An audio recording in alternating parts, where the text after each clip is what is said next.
Togliamo al futuro la fiducia che combatteremo contro fame, povertà. We are removing trust from the future, the trust that we shall fight global heating and poverty. We are removing the stamina to fight against discrimination. We are removing respect for peace and the 2030 agenda. What will remain of our future? Sustainability keeps the future alive. The future is now. Participate in the Festival of Sustainable Development.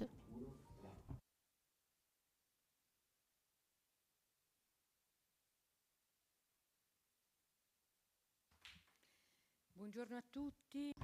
Good morning, everybody. Thank you for being here or connected remotely, and thanks to Asvis, which allows us once more to stop and think about the commitments that we took up towards our dear ones, our fellow citizens, and the whole global population. Commitments to make the future more sustainable, to make our planet more livable, and to make us all more careful and attentive to the world we live in. So today, our reflection, together with a plurality of voices, is very needed. We reflect upon the role of multilateral institutions to face future and present challenges. We are basically asking if this land we are crossing in between political crisis, wars, and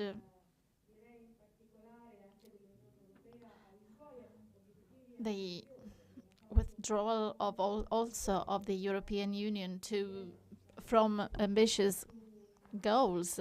We had a meeting on sustainability levels concerning energy. Of course, war forced us to make new deals, to buy more gas, and to do many things, forgetting that this future does not belong to us. The planet does not belong to us. It belongs to the youth, our children, the younger generations, and for them we cannot disinvest. But this complexity also makes us want to understand if there is a way, a ray of light, to try and build from there. And it seems very important and interesting, the appointment that Mr. Guterres set for 2024. This joins all countries to look into one another's eyes and see if in the light of these shared goals we can still retrieve and recover and start again. We know that we are forced by many things: war, food crisis, climate changes. All these are topics on which we commit ourselves, and Asvis is working in the first person. So let me now leave the floor to the director, Mr. Giovannini. Professor Giovannini should explain why we can still believe in that future. Thank you, and good morning, everybody. Good morning to those who are here and to the more than 300 people who are connected remotely. This is just a small fraction of the 270,000 people that could follow us through the channels of Asvis and who followed the festival. I also would like to thank our media partners, especially Rai Television and ANSA. Thanks to their products and the products that we made with them, we have now reached approximately 6 million people. I also would like to remind you that today, thanks to our cooperation with RAI, we have 2 new podcasts of the new initiative. It has to do with a future news, radio news. Some have already been broadcast on the Play Sound platform. We are now broadcasting those that concern the subject of not leaving anybody behind, and also the future with new generations. We have representatives from Fridays for Future. This is a new format that starts from a possible radio program for the future. And we have to do it now, because if we don't act now, that future might never come true. Let me also thank Elisa, the famous singer with which we are supporting the Music for the Planet project, Life Terra. This will allow the planting of many trees to compensate for the emissions that we still release due to the reasons that you just reminded us. This event is maybe one of the most complex. It tackles one of the most complex topics that we have in front of us.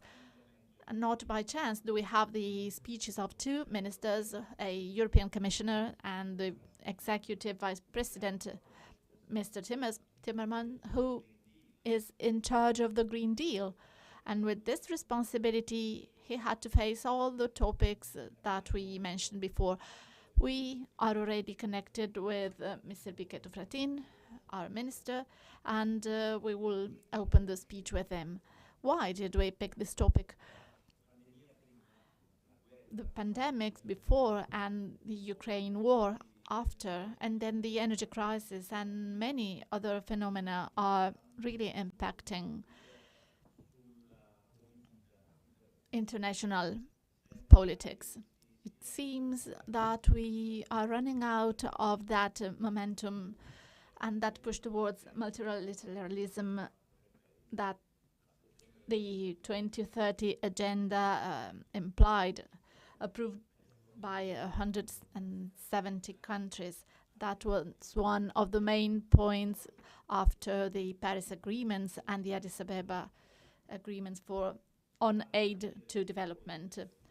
We speak of reshoring, that is the return to the origin countries of productive activities that spread thanks to globalization and which contributed to developing, maybe not in a very sustainable way, but a part of developing countries, of emerging countries.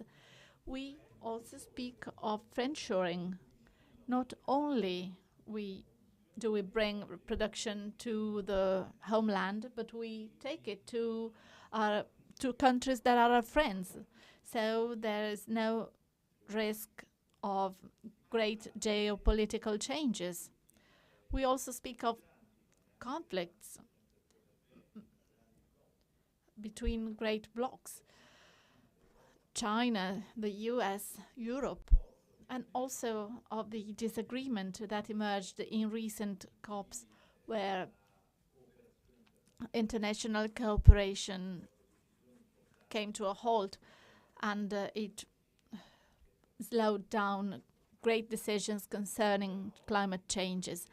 We are also going to speak of the unsatisfactory and I would say unacceptable, careless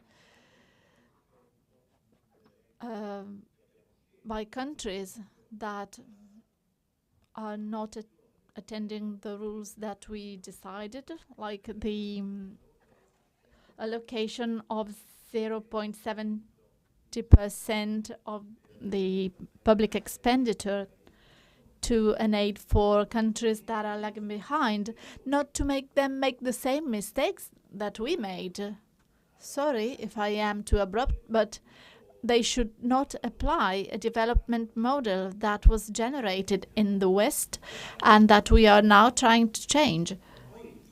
And then we will speak of the availability of the so-called rare earths, or materials that are crucial for the digital transition and the green transition.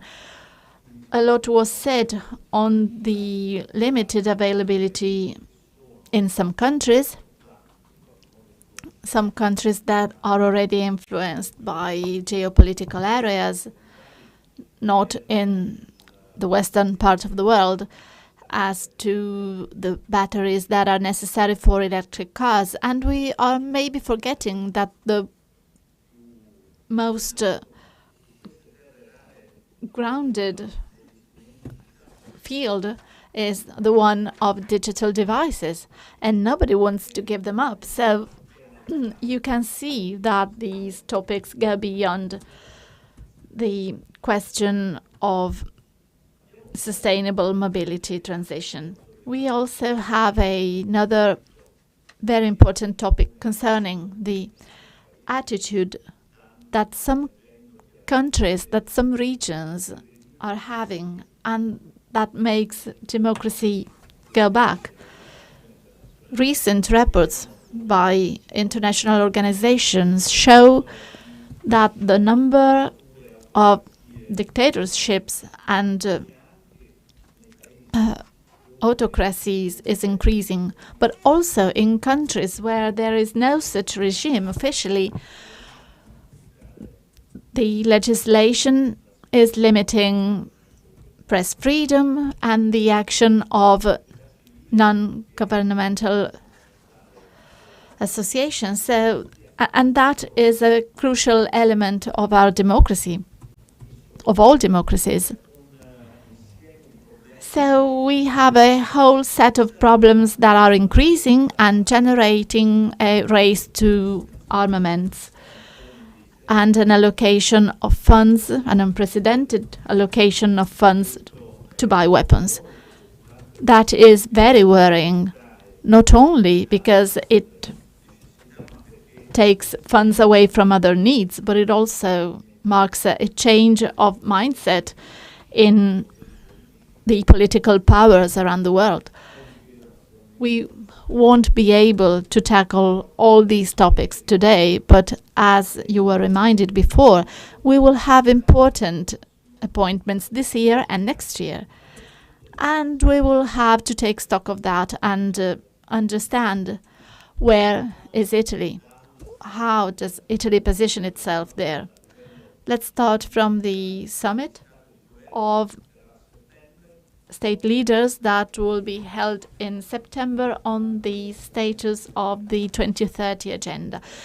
When it was defined back in 2015, it was also agreed that the countries also decided a roadmap of checks every 4 years. The first one was in 2019, then we had the COVID pandemics. Before that, an economy was strong, indicators were growing, so that was a very good time we had back then.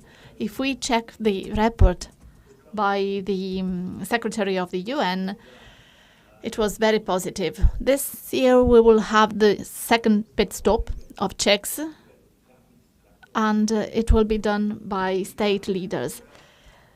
So Italy will be called to have its say on the 2030 agenda. Of course, we hope that Italy will show up after approving the new national strategy for sustainable development.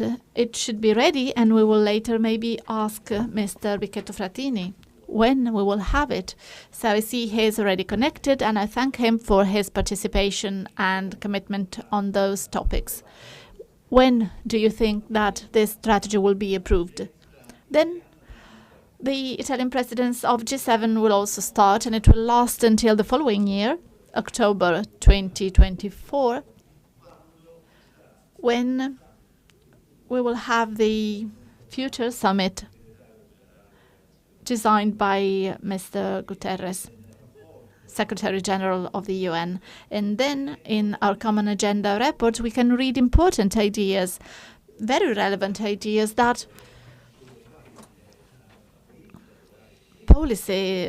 politicians will have to have their say. We will go beyond the GDP in order to measure well-being, and legislations will also leave some room for new generations. Italy also took a great step ahead with the institutional reform promoted by Asvis, by recognizing the interest of new generations in the protection of the environment, but not just that. And then more attention by the United Nations to help countries go towards that direction.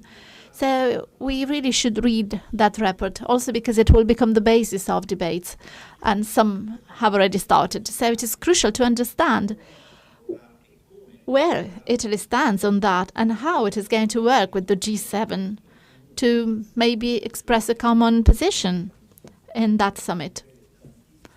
As we can see, we have a lot of work to do, and we can't say that we have too much meat on the oven, because we also have to be careful with meat and with our food.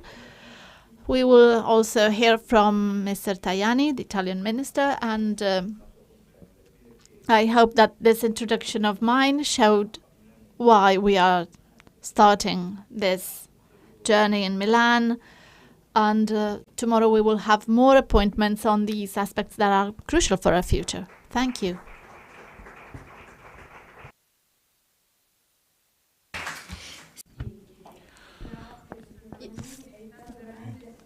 Thank you, Mr. Giovannini. That was very interesting. Thank you for putting on the table of the topics that we're going to deal with.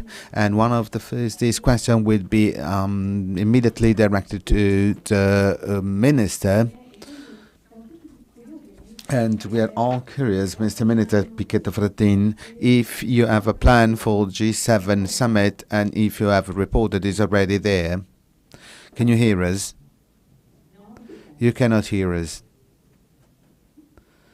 We cannot hear him. Can you hear us? Okay.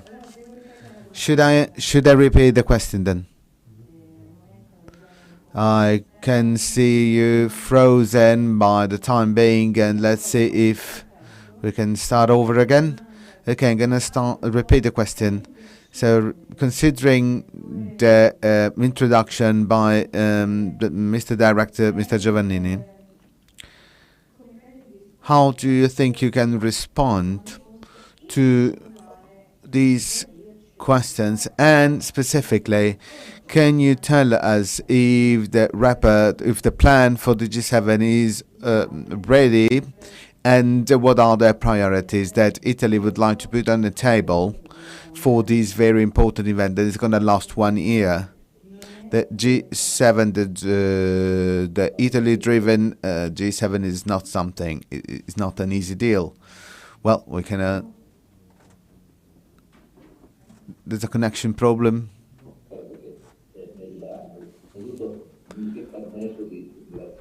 I would like to say thanks.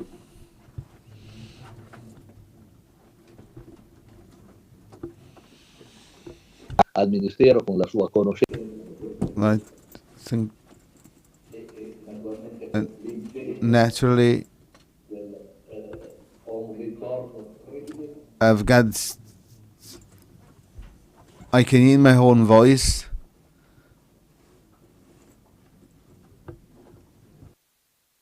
Io ho chiesto la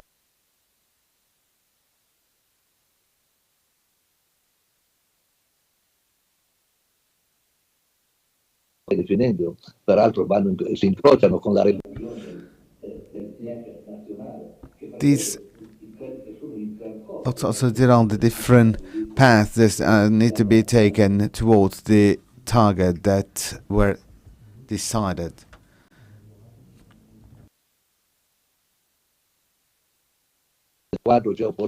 In a geopolitical framework, it's quite hard to deal with.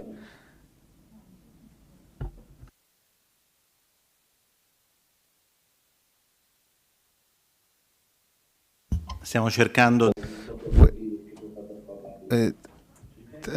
Sorry, Minister, we are trying. There's a connection issue. If you allow me, I'm gonna call you on your mobile so that the sound may be clearer, because it's on and off.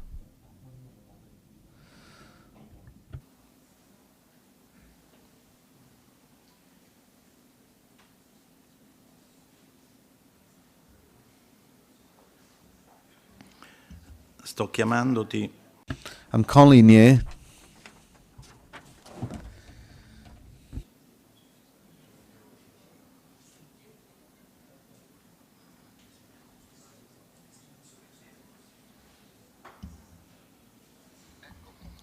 Perfetto. May I start back again? If you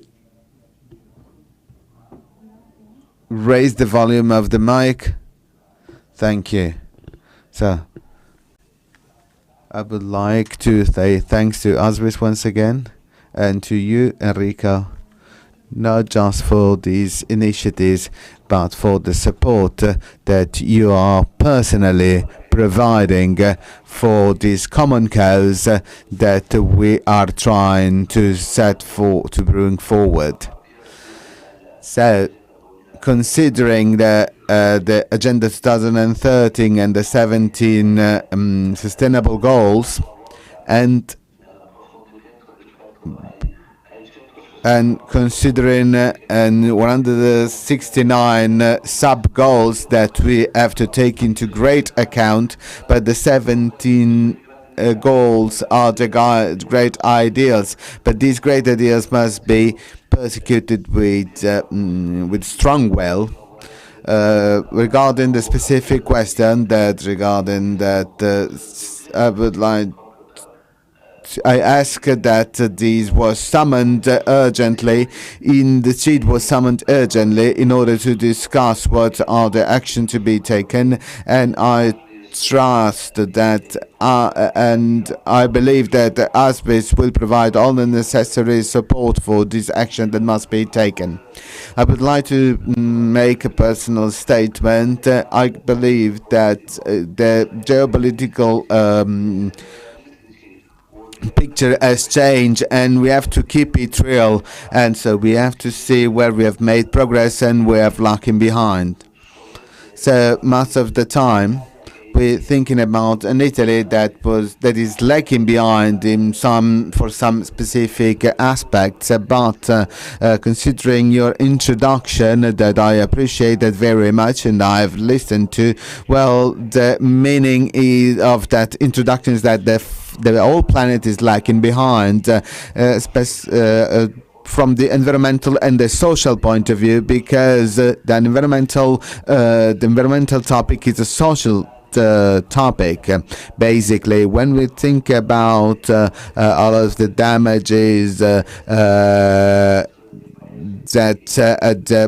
the climate change has brought forward, and all of the people that are living through these crises in a much less developed country than ours, and we know that we cannot eradicate poverty with a low, not even a word hunger, but we have to carry out some action that are not demagogical, but they have to be fully responsible.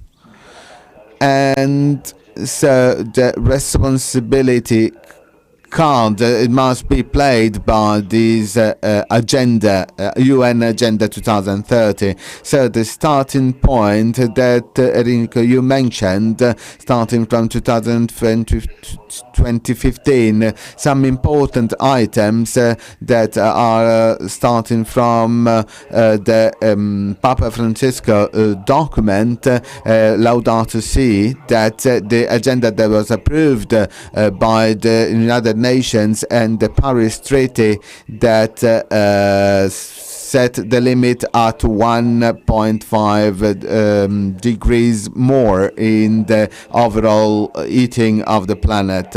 But we have to also talk about renewable and accessible energy, and this development must be accessible and inclusive. We have to have more sustainable cities, and we have to state how we use these resources. And you mentioned also the rare earth metals, and we also considering the situation of the sea and the exploitation, sorry for the bad term that I've used, and we see what are the bottom of the abyss of the sea can provide us with some resources. Let's see what these resources are, and we have to fight against the climate change. That is something that is fully perceived by all of the population, and it's a daily fight as we see that. So we have to mix all of these actions together by 360 degrees, and we have to use our own resources to do so. I would like just to mention an action that is the PNR plan, so the resilience and the resilience plan. So this is very focused on concrete action, and Power EU also is another plan that we have to take into consideration, because the climate problems cannot be solved if we don't find a solution to the energy problems first. So we have to give a general answer to tackle all of the different sub questions, because otherwise we want to get anywhere. We don't have to use fossil fuels, or at least we don't have to use the most dangerous ones in order to achieve the targets by 2030. So we are actually updating the hazardous resources in our country. There are still so many, and we're also listing the possible incentives, and so we have taken some baby steps. And I would like to talk about water, where we have a target to achieve a good status in 2027, and this is something that can be achieved. And we have enough financing, and we have enough time to use all of the resources, because we are to blame if these targets cannot be achieved. Well, there were some criticism on the way to do that, but there's a call for tender code that thanks to which that our company can access a call in most favorable situation. I would like to add one single thing where we have to protect biodiversity, and that you also mentioned with the fact that we use funds at 21 and 27 that are going to be increased starting from 2024, and the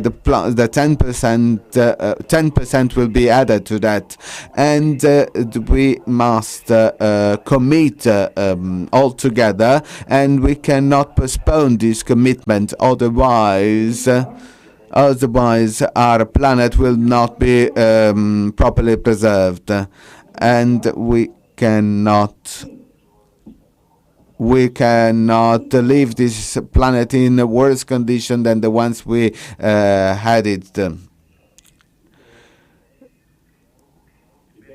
Sorry, Minister, there's the Mrs. Paterniti that would like to ask you a specific question. Thank you.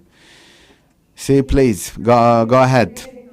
So you said that we have taken some step forwards, and we consider that photovoltaic renewable energy, because it's a very sunny country out there and it's very important for us. But the photovoltaic panels are less that. There's a bit of a delay in the installation of the photovoltaic panels. After the pandemic, everybody subscribes and had some certain subscription that were justified considering the economic condition we were in, but we should have a plan that is really supporting renewable energy. Obviously, I cannot say that I fully agree with you. We have doubled commission members, and we are moving ahead with authorizations. And 2022 we just had 3 gigawatt. We want to have 10 or 12 by 2023, but that's my opinion. But we the debate is moving ahead very slowly, but we're trying to speed it up this month, and I hope to find the balance between the landscape needs and regional needs, because we have to comply with the Italian Constitution and national energy interest. But I'm firmly convinced, as is the government, to use all of the possible tools we have, and allow me to say that we must do that for renewable energy. This is our target. We have to change the situation radically by 2030. So 2/3 of our energy is coming from fossil fuels. Just 1/3 is coming from renewable energies, and 30% is from hydroelectric energy. We have to, the 1/3 of the fossil fuels must be generated just from gas. So the temporary fossil should be temporary until 2050, and then they should be decreasing. So we are fully committing into that as government members, and we're trying to overcome all of the bureaucratic and legal obstacles, and we have implemented some new decrees to limit some constraints that were there, especially for the photovoltaic panels and the wind power energy. We are working a lot for the photovoltaic energy production, and we are very committed for energy communities, and 20,000 should be there, and 1,200,000 euros will be allocated for that, and these will boost the photovoltaic power very much. And we also must keep the wind power and the offshore wind power in mind. That could be of good results. Also, geothermal energy could give a contribution, an important contribution. All of these must be done by keeping our targets in mind. Our candidates can come to an end by 2030, considering all of the other action that we have to take regarding mobility and for any kind of mobility, sea transport, airplanes, cars. So not just one action is not enough, and by working only on wind power or photovoltaic or sun power is not enough. We have to work on, and we have to be effective on emission, not just on tools. And I believe that Asvis is going to help us a lot, and we are very determined that my ministry, the ministry I'm representing, is very committed in doing so. Thank you very much, Mr. Minister, and thank you for being with us, and keep up the good work, and let's move on with our event. So we have the president, the Asvis president that is connected with us.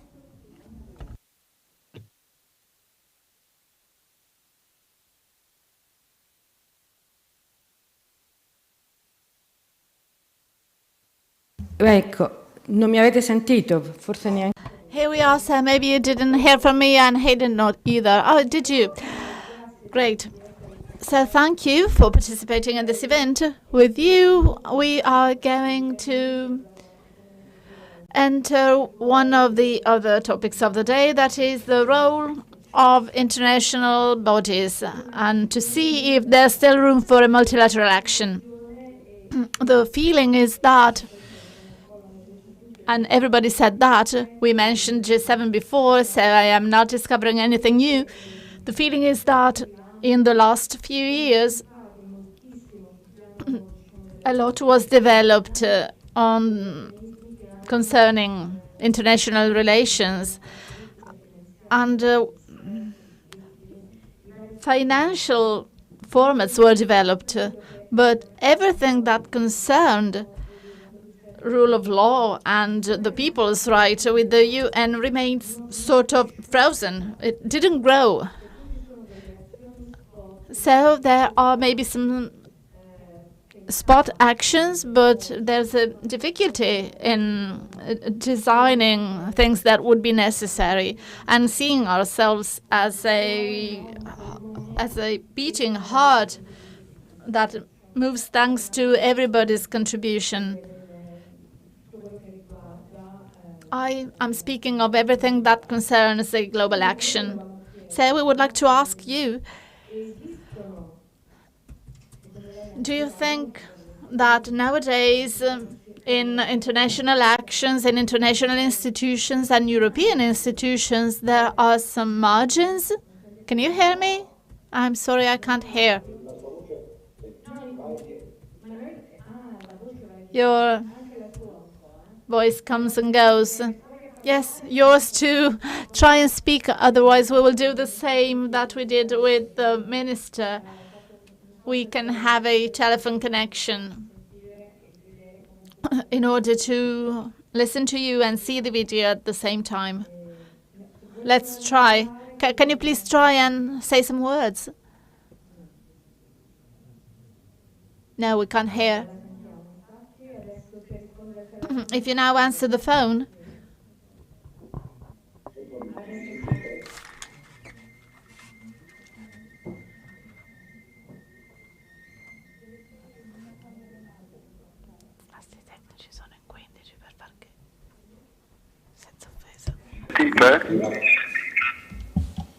Eccoci. Vado? Sì. Ok. Allora, intanto grazie infinite per questo invito e saluto Enrico Giovannini. Thank you very much for this invitation. Let me thank Mr. Giovannini and all the participants. I would like to start by a paradox. As Mrs. Paterniti said, that cooperation mechanisms developed financially and economically, but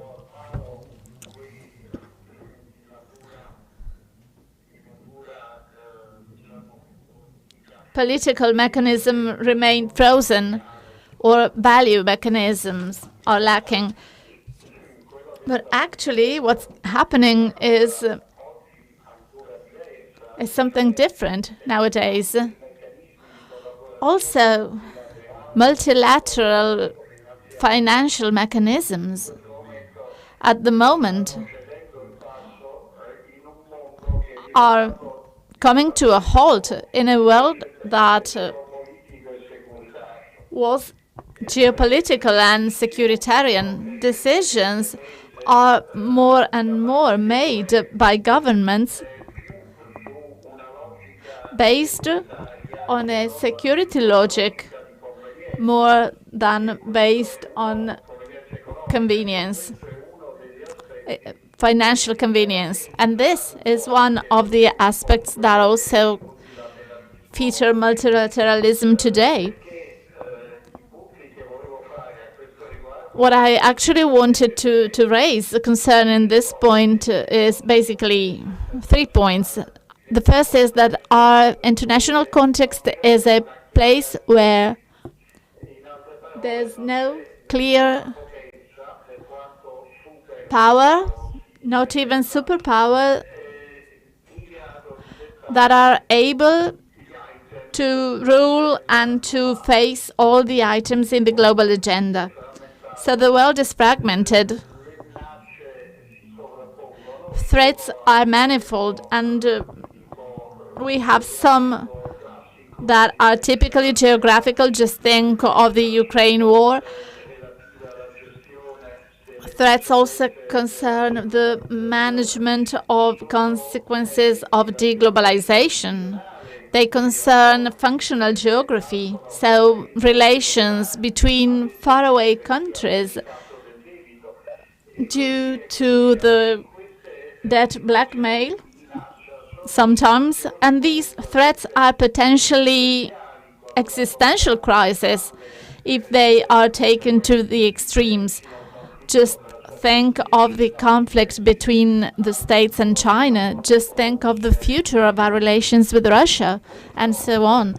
And this, in such a situation, can maybe be mitigated or taken away, but not solved, as this fragmented community is nowadays not able to bring possible solutions. And this first point leads me to my second point. In a world such as this,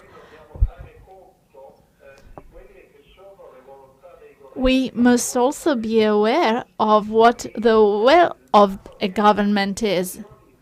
International organizations are walking on the legs of their member states. They do not have an independent possibility to decide. They act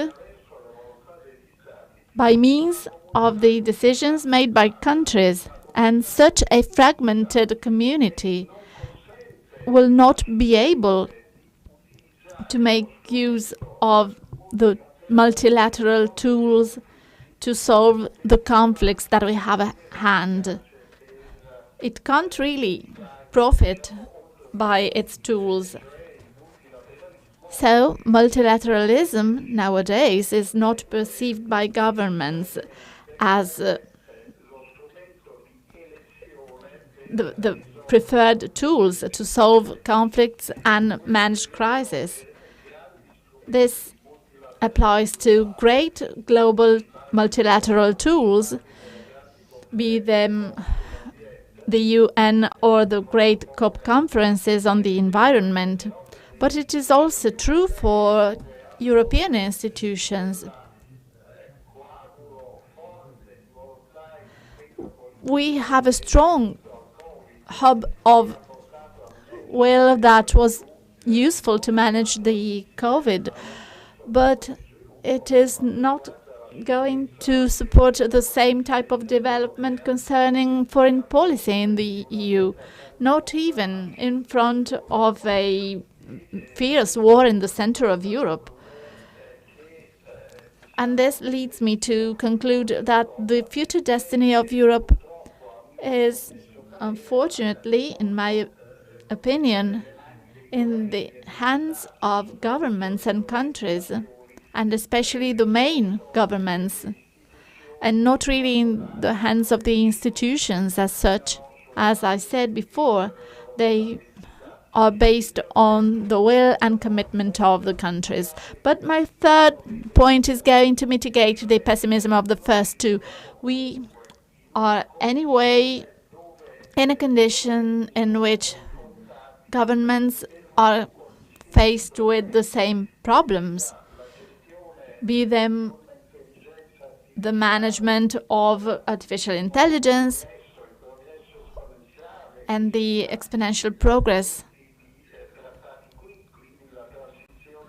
So the energetic transition and sustainability of our future life, or be them the management of international crisis, or the interferences, or the use of the cyber tool. So actually governments are faced with problems that are the same everywhere. And here we have a situation, this last point, that is somewhat of a paradox. We are speaking to the governments, and the industrial policy is coming back. But when we speak to the governments, we realize that over the years their sovereignty is deteriorating. Just think of the big tech companies. Think of great non-governmental organizations. So this situation is ironical. We have huge problems, and we would like to find the governments to find a solution, but they really struggle to make use of their tools. And so the only hope is that from this situation of chaos, maybe a new multilateralism will start again from below. So the idea that governments may start delegating with movements, with popular movements. Just think of local governments, think of the big cities, think of big companies and non-governmental organizations. So some organizations that from below, with a bottom-up approach, might solve a problem at a time without a desire to rule the world, but maybe support the governments in their actions.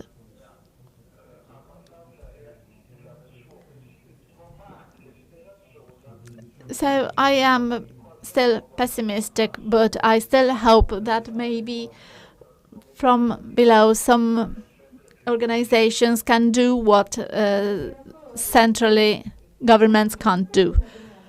Thank you. I just would like to ask you a question. As in a single speech, you buried any possibility of strengthening the UN and strengthening the European Union.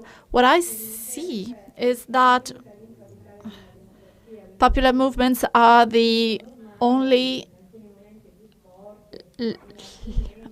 life in democracy. Sometimes it's stronger, sometimes it's less strong, but we always find higher levels of participation. Are you really so skeptical, especially concerning the UN and the EU as to political integration? We can't really discharge all the commitments of the last few years on these associations. Yes, but governments. My point is that we can't just ask the institutions hoping that they solve the problem. If we don't have a concrete commitment of governments, European or global institutions won't be able to do anything because, as I said, they walk on the legs of countries. So my hope is that having these problems in common and the existential nature of them, in case these crises are left to the governments themselves, the risk that they become existential is very high. So what I deny is the absolute trust that governments can be replaced by international or supranational institutions that have a life of their own. We don't have such thing. because these institutions walk on the legs of the countries, and if the countries do not commit on that, and if the countries do not overcome the my country first, then international institutions won't be able to act. So this is not a negative view, but yes, I am concerned. Thank you very much indeed, Mr. Ambassador, for this contribution. Of course, you are speaking to a Europeanist. I saw the European Union grow, and I am sure that you also are one. So we hope that on defense and politics and many things that were somewhat disregarded will make improvements again, so we can maybe start again with the sustainability plan that was stopped by the war, but we will keep our dreams for the future. We need to keep dreaming, and especially younger people need to dream and not bury all their dreams even before starting. So thank you very much indeed. And now I know that we have Mr. Bendicenti connected from RAI, but I also would like to speak to a protagonist who is also in relation with what the ambassador said before. I am speaking to Marina Ponti, who has huge responsibilities in the work that the UN is doing at the moment. They are preparing a new step that will be in Rome in July, the summit that is gathering all the countries after the pandemic to take stock on food and nutrition. But this is also a checking point for the goals. Mr. Massolo said, as all these bodies walk on the legs of governments, well, actually, I have also been correspondent from Brussels for many years, and I can say that they walk on the legs of governments that have money. There are some great contributors that have cash, so they can add money, and I'm speaking of China, Saudi Arabia. They do have cash, and they really have the game in their hands. So my question is, starting from this consideration, from this pessimism of Mr. Massolo, how do you see the UN? Should we just bid them goodbye? Thanks for your question. Good morning, everybody. And I would like to thank Asvis for inviting me and for the great work that they have been doing for years. And as they are trying to engage citizens, but they also carry out surveys and provide data for the lawmakers. So I would like to tackle this question, which is a very big one, through 3 messages. First of all, which is the elephant in the room. So today we talked about the Sustainable Development Goals, and many of us are asking themselves, are they still relevant? The world has changed so much since 2015 to 2015. And we think that are even more relevant than before, because this agenda used to contain and still contains 3 revolutionary principles that were revolutionary at that time and still are to tackle the challenges that we've mentioned. First of all, universality.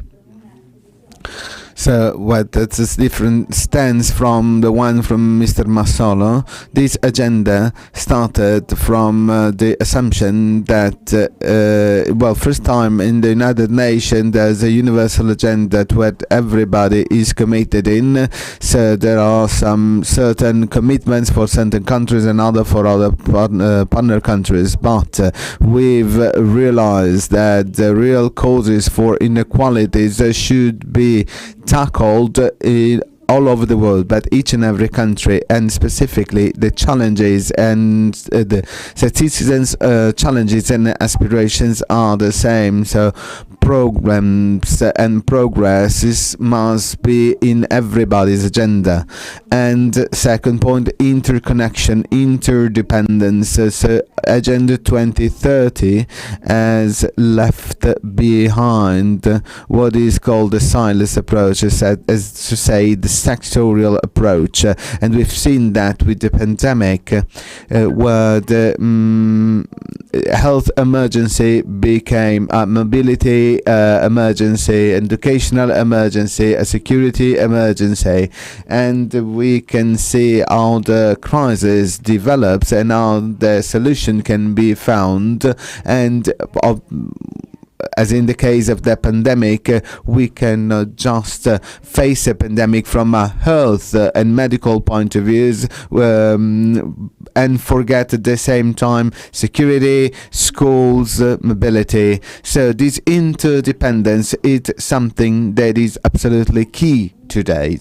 And the third point is boldness. This agenda was stating very clearly, we don't have any time. We cannot just have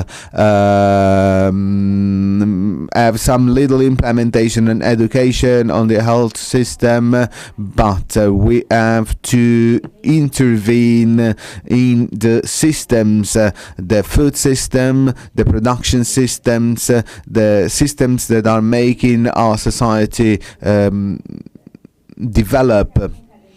So we are in the middle of the journey, and the head of state and some of the partners have all changed from 2015. So there's going to be this meeting in September. It's going to be a complex one, considering the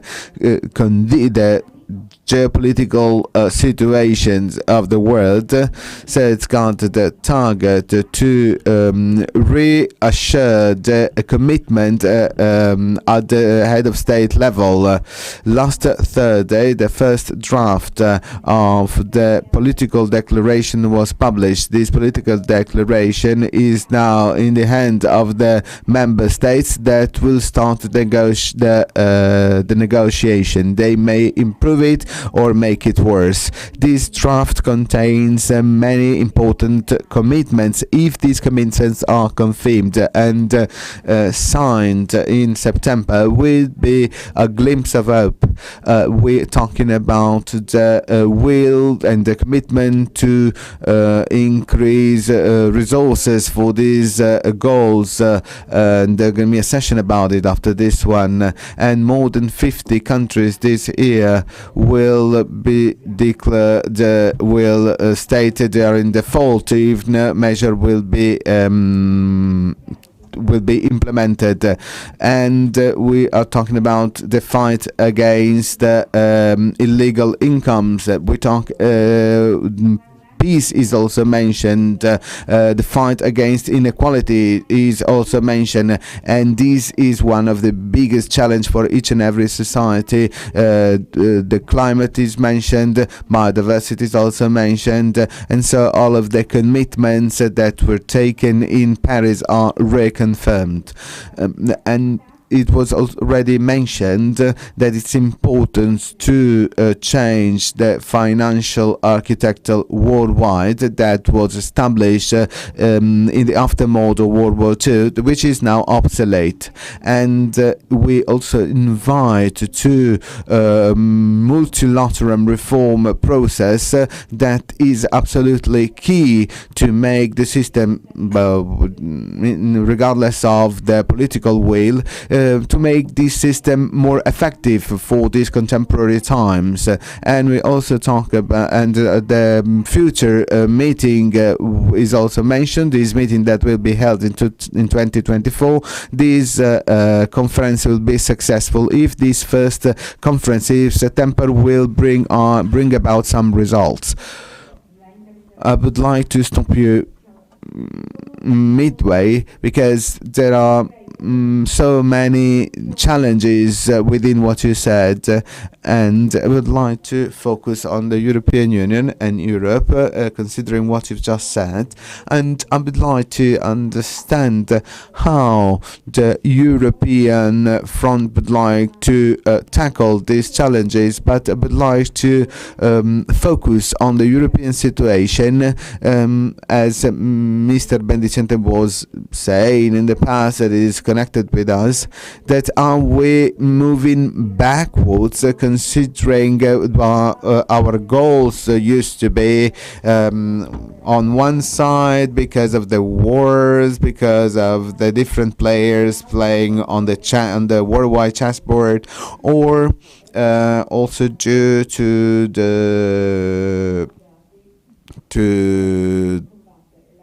the steps that we have taken back, considering the energy provision. Donato, can you hear us? Are you connected? Did you hear us? Did you hear what we said? Donato?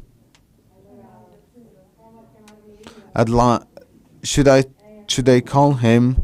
Yes, he's on a phone, because we've got the same problem, so it's a problem within this building. I can hear you. So we are waiting from you insight on the European situation and on the European Union. Mr. Massolo and Marina Ponte were mentioning some problems on one side and talking about some challenges. The European Union has got some targets, and then she moves back, and then Europe moves backwards because of the war, because of other problems. What do you think of all of it? I guess the European Union is facing a combination of crises that have come one after another, and they are still living together, and it is quite unprecedented. If we take a look at the last 3 years, and we had the pandemic, and on one side this has generated unexpected political reaction. First was the general vaccination campaign, but Europe proved that it could face this kind of unprecedented event after since World War II, and Europe came across really well, but now there are some expectation that with regard to the economic roles, and first Russia started invading Ukraine, and these triggered energy crisis that was and hadn't been seen since the 1970s. So this is all combined with a characteristic, and we call it also an ontological weakness of the European Union, the fact that the choices to be made are not the decisions are not made unanimously, and this is a limit. And so Europe started decrease their pace. First of all, the only sanction package, 10 were issued, and now the 11th is being analyzed, and this showed a great support towards Ukraine, but the impact on the national economies and on the businesses and families, well, the impact was it hard. but there are quite reassuring data, and Mr. Gentiloni said that considering the spring expectation, the cost for the gas cost is the lowest since Easter 2021, and we are a bit optimistic, but the inflation rate is still quite warning, and we have some extra figures in the expectations for the general GDP. But the Ursula von der Leyen said that the total support because Mr. Zelensky was awarded Carlo Magno Prize in Aachen.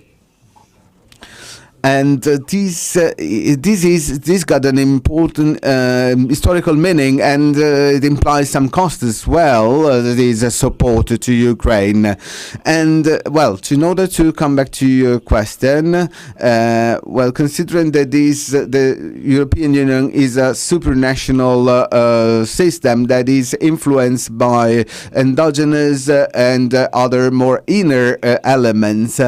And if we can see a progressive European Union's weakness in comparison with other players that are emerging right now, and yesterday in Stockholm, yesterday and the day before yesterday, Friday and Saturday, to be honest, but not that's not very that doesn't matter. So there was a meeting with the Minister of Foreign Affairs of the European Union, and another summit with minister from the Indo-Pacific area, and the topic on the table was China.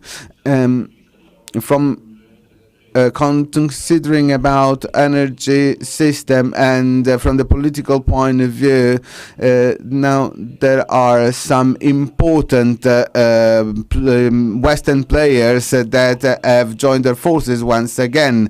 I'm talking about North America and Europe, but both of these players have a very difficult relationship with China, because the role of China has changed worldwide, and we cannot renounce to China, but at the same time we must realize that China was very close to Putin's Russia. So there was a strategic document was drawn up, and we know that it may not be so relevant, but they prove where the political will is, and so we may ask for a better balance in our approach to China, and I guess there's another more economic item that should be taken into consideration. If the imports from China to one will not decrease, this balance will always be unbalanced and will be tipped off, and we will be more and more dependent from Beijing, but also the relationship with the United States in another big issue. So you're saying that globalization is coming to an end? In my opinion, globalization will change, but it's hard to say. Can you see the Entrepreneurs Association that make a stop to the circulation of their goods? I think it's gonna be hard. Well, I'm not saying that the globalization is coming to an end, but there's the before and an after. And this after, it could not be as the before was, because what happened and this new balance that was not predetermined but that can be imagined, well, I'm not thinking of a future situation for example, where we'll be looking behind consider what we consider globalization nowadays. But the question you asked me is Europe taking some steps back?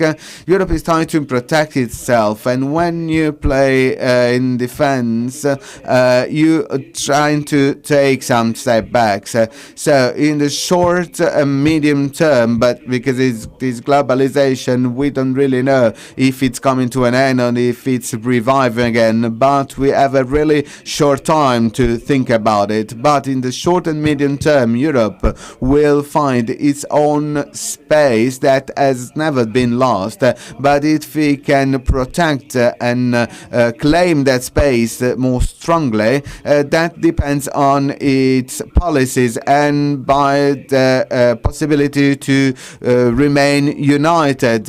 I can see Mr. Timmermans is disconnected, and I guess that we have to close your call. Mr. Ursula von der Leyen, this is the way, said. This is our growth project. Thank you, Donato, for this insight on the European Union. And now, I would say we have two paths ahead of us. Where should we get to? Okay, Mr. Timmermans, it is now turn for Mr. Timmermans, so the Vice President of the European Commission. Mr. Timmermans, can you hear us? Can you see us? Noi non la vediamo, lei ci sente? Ci sente? You can hear us. Thank you for being with us. This very important event by Asvis to see where we are going in terms of sustainability, considering the commitments that we have taken. Here there is that was implemented and designed by the United Nations. Since that we stopped talking just right now with the right journalist and. What is the impact of the war in Ukraine is having on the targets that Europe had in order to face a climatic crisis? Well, there are two sides in this. There's also a risk of having to move faster on energetic transition. And this also means that the hard position in the Green Deal belongs to important projects. Now that we can't depend on Russian energies anymore, and we have no alternatives in Europe in carbon and coal, we have to move towards sustainable energies.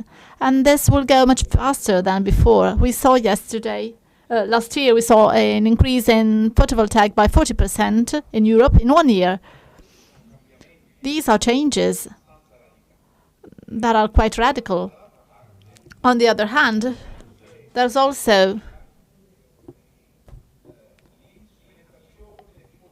a political use of it, and it is also linked to the war. Fear is slowing down the transition. It makes us feel that we are moving too fast, and we are actually not moving fast at all. We really have to push forward the change. So we have two sides. On the one hand, we have this energy transition very quickly, and on the other hand, there's a slowing down due to politics, because people is afraid, or fear is used by politicians, by some political movements. Climate changes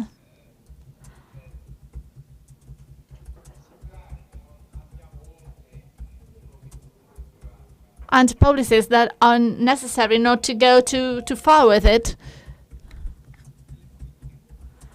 also need some cultural policies. This makes me sad, because environmental and climate policies should be right-winged, left-winged, everybody's policies, because it allows us to overcome this challenge, this very important challenge for the future of mankind. And if we belong to this cultural war that we are seeing now, we all lose. Left-wing parties, right-wing parties, we all lose. Yeah, we agree with you that there's a strong risk of losing, and we have big concerns too. Do you think that we still have some chances as the European Union to play at a world level? Do you think we have some rooms? I actually believe that the European Union would be stronger if they play multilateral game instead of unilateral.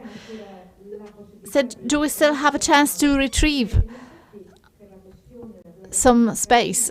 Actually, in the Ukraine war, the European Union is really seeming to lag behind and to be pulled by other countries. Do you think we can maybe work and strengthen multilateral bodies? There are very few places where multilateralism still works, and one of them is the COP, that is the Climate International Conference that we celebrate every year in autumn. At this conference, and we also saw that in Egypt last year, the European Union plays a crucial role. It's us that found the compromise that actually got us to results in Egypt. We are the ones who can provide a direction for policies on climate. We are the ones who can speak both to America and to China and other countries. We are the ones who can dialogue with countries that produce hydrocarbons. So at this level, the European Union plays a main role. This is a place where multilateralism still works. If we take the COP as an example, we can maybe widen the debate and extend it to other shapes and other subjects. On climate, it is still working well, and there's respect for the role of the European Union on that. Hello, friends. This is Enrico Giovannini. Thank you again for being here, for participating in this meeting. One question. There are still many projects in the Parliament and in the Council concerning the Green Deal. We see some trends that are not so unitarians among the political forces compared to previous years. What are the files that might be closed by the end of the European legislature, so by May 2024? Or will we have tensions going on that will prevent these files from being closed? I would like to say that we closed a lot of files. Many people thought it would be impossible. If you see what we did on ITS, on machines, many people did not believe that in the beginning. So I think that already on Fit for 55 and on the Green Deal, we really made a lot of progress. We did much more than we believed we could do. The weakness in our position today is that in our societies, the climate crisis is generally taken as a challenge for mankind as a whole. On that, we don't really need to convince our citizens. On biodiversity, it is somewhat more difficult because the concept is more complex to explain, but the loss of species, 1 million species, is really a loss and a challenge that is as important as the climate one. But at a political level, there is no such awareness. So we still have a lot of work to do, huge work on these topics. And I wonder, and this is a political question that should be solved in the next few months, I wonder if there's criticisms on the proposals that we presented on soil protection, on nature protection. What the popular parties criticize nowadays is it criticism on the content of it or on Green Deal at a general level? If they come back on the Green Deal, then I don't know how we can progress. But if they are willing to say we are happy with this proposal and we just want to change some details, I am available to discuss with them and find joint solutions with them. So we can maybe also progress with the Green Deal. Because if we want to reduce the CO2 content in the environment, we also need nature to be able to do that. We cannot catch CO2 in a territory that is dead. We can't expect nature-based solutions if nature is not able to support itself. So we really need to advance on that. I'm not sure we can do that by the end of the mandate, but in the Commission we will make an effort to convince everybody, to convince the majority in the Parliament and in the Council. I would like to remind you all that in this moment, Vice President Timmermans is in Taranto. Due to the dialogue with the citizens, he is speaking with the citizens in Taranto concerning the development of the town. We all have the problem with the Ilva steel plant.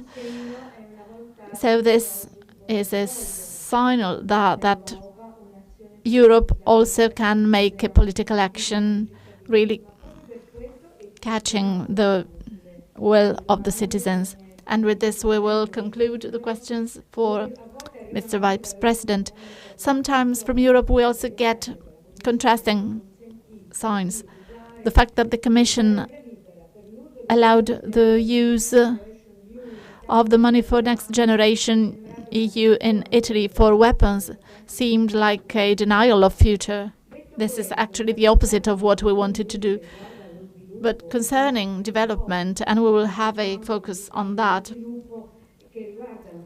concerning countries such as African countries, poor countries, at the moment we are seeing a strong colonization from Russia and China, but we lost control of those territories where we tried to build before. Well, you know, in many African countries too, there's a development in thinking relations with other countries. In the beginning, there was this attitude that was quite open to China. It is changing a little bit because it's not all gold what is being given by China to the development of Africa. With Russia,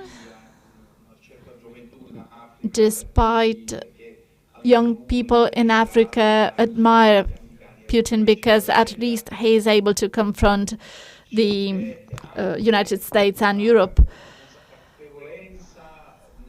But there's also an awareness among African leaders that a future depending on the Wagner Group would not really be sustainable for Africa. So there's a huge opportunity for the EU to be a part of African development. But it's up to us if we want to share the technical development and progress.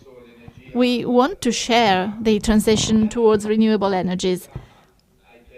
We want to give African countries an opportunity to make use of wind energy, photovoltaic energy with investments and with European support.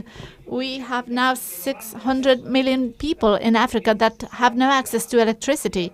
And if we can open up that area with the European support, we can maybe have a new relation with the African continent. It won't be easy. We have this story of colonialism, etc. But they can see where their interest is. We have to know that if Africa doesn't work, Europe won't work. So if there's a crisis in Africa, there's a crisis in Europe too. If we can help Africa get out of the crisis, we will also be able to have a more sustainable development in our continent. So our future is deeply linked to the future of Africa. And this awareness must be the basis of EU policies concerning Africa. Thank you, Mr. Vice President.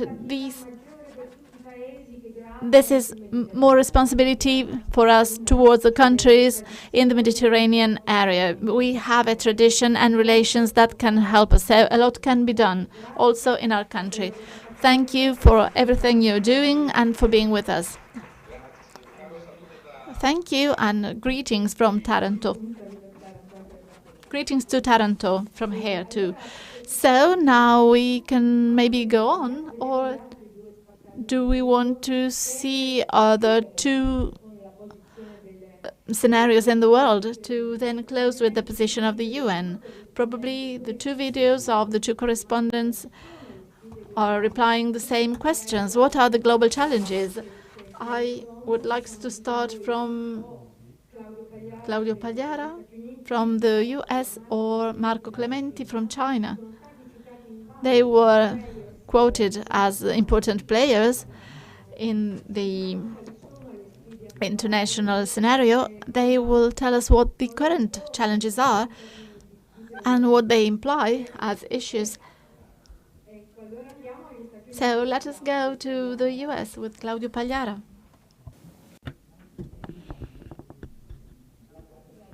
The war in Ukraine has shed some light on the limits of an institution and on the architecture of the multilateral relations, the United Nations. The fact that a country, Russia, is also a member of the Security Council and it's got that's blocked the glass palace. They couldn't take any initiative against a country that violated the United Nations Charter. So the sanctions were voted by the General Assembly that includes all of the member countries, but that was approved by but the General Assembly cannot impose any sanction. It could just condemn or criticize or blame an action, but that's full of strong will, and it's an important political statement, but no real power is behind that. But the war against Ukraine has shed some light on the importance of alliances, and first of all NATO, that Mr. President Macron said it was brain dead, but now has proved to be strong, and it also added 2 new member states, and the United States sent 100,000 soldiers to the Eastern Europe, and Putin that wanted to weaken NATO had obtained the opposite, and Putin wanted to divide the West using the weapon of gas supply, but Europe has found other resources and alternatives and stop being so dependent from Russia in these terms, also thanks to the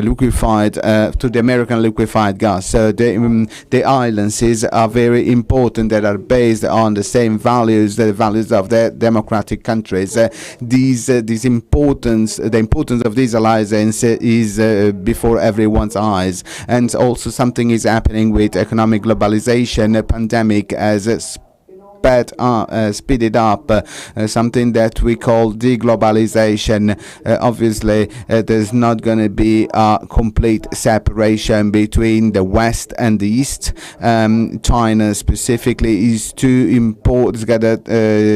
important from an economic point of view, and we have too close relationship with China. We cannot think of a future without China. But this is clear. But the pandemic has shed some light on the fact that some supply chains that are important for the food security of a country must be preserved within these democratic countries. So the development model that is being restructured, that once was developed, leaving aside the democratic values, and these became central during the pandemic.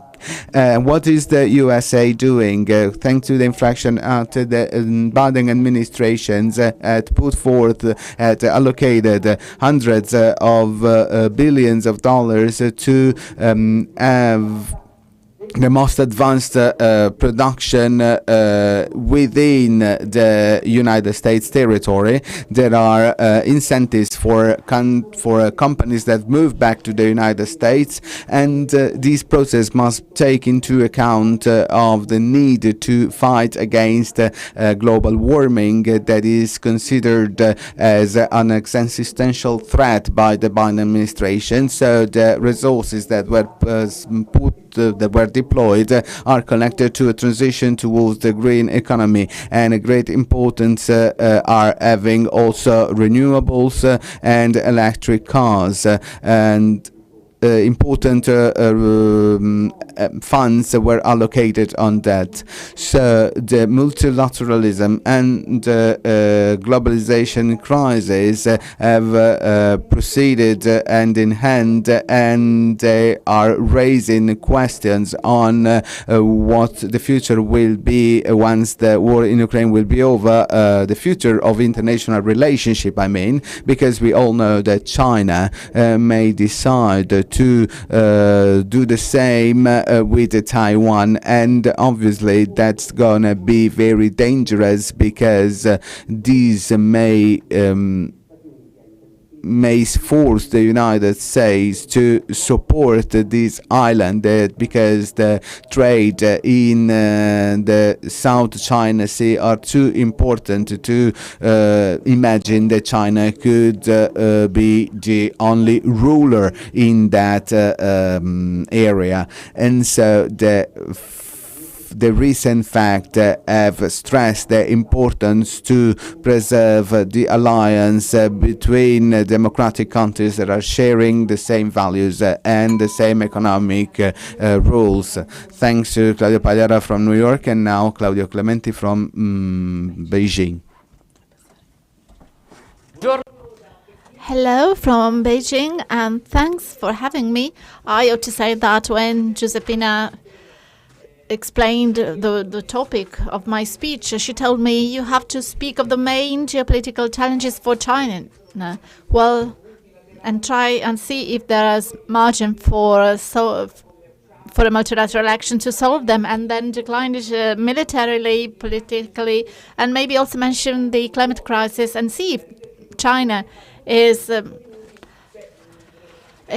trying to have global leadership. Well, doing all that in 5 minutes is complicated, but I am not an analyst. I am just a journalist, and I've been a correspondent for many years.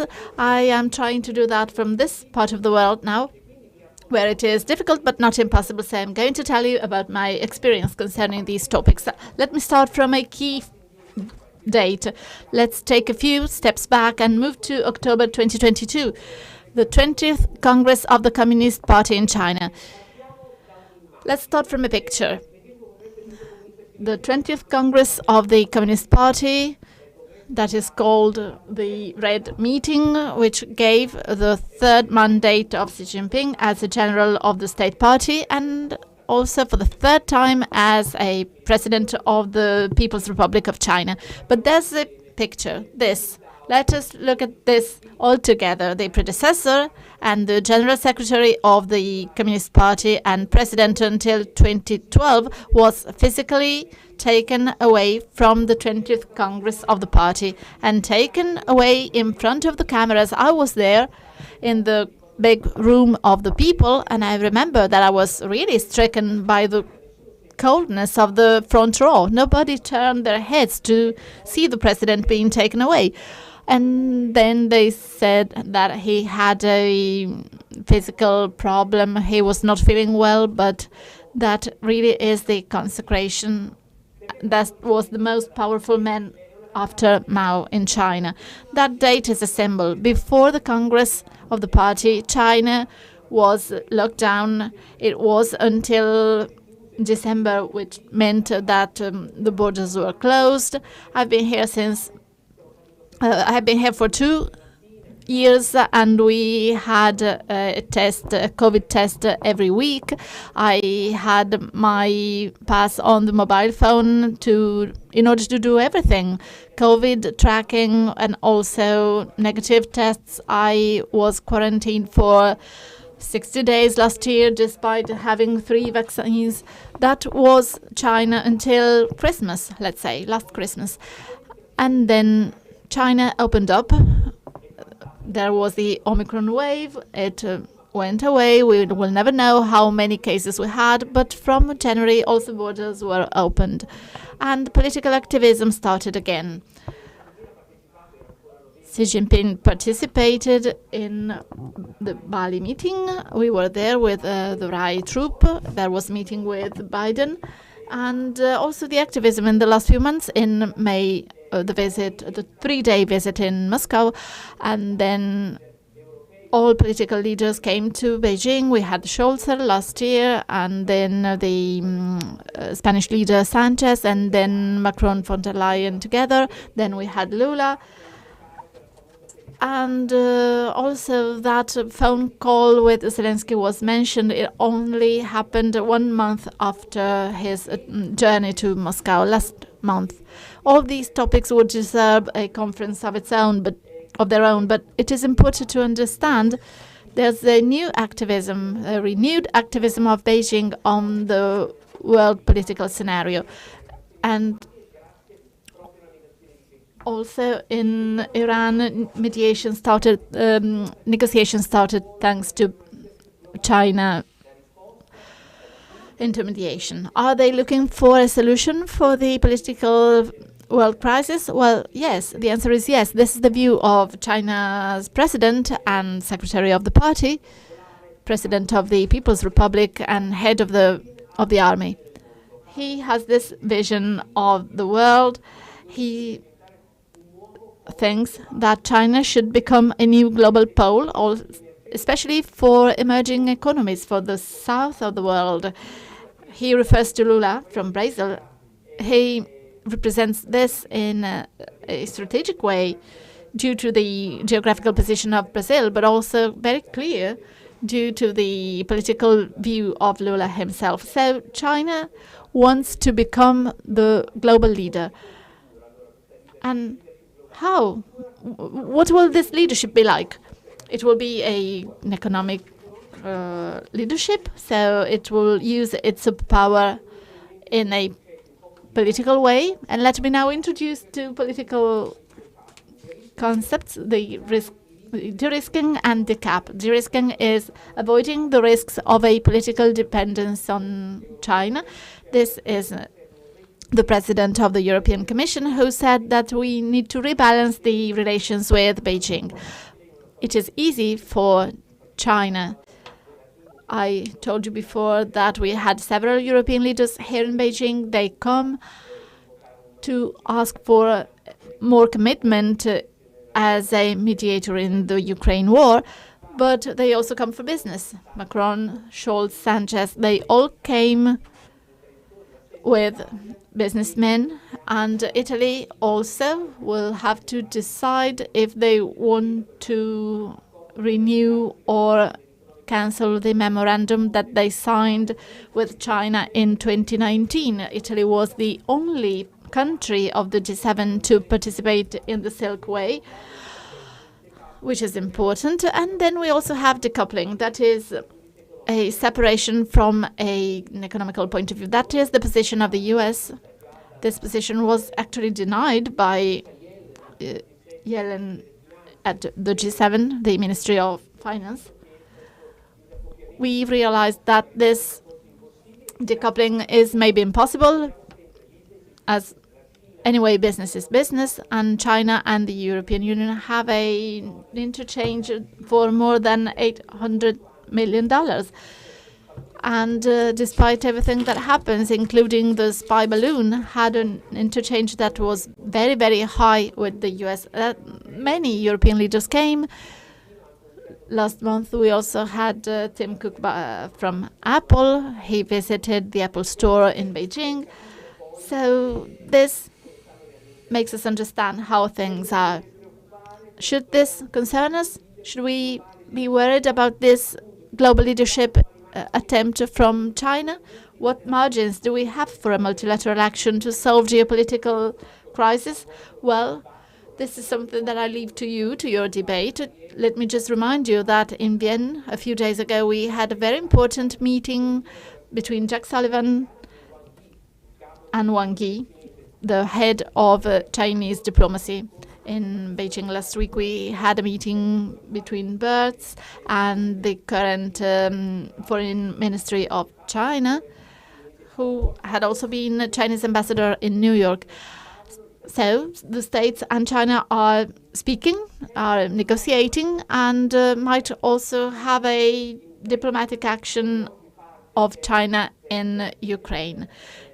Today, a special representative is going to Kiev to be a former foreign minister of China, Liu Hui, who was also the Chinese ambassador in Moscow. He also received a medal from Putin, and he is now attempting a mediation that we have asked for months.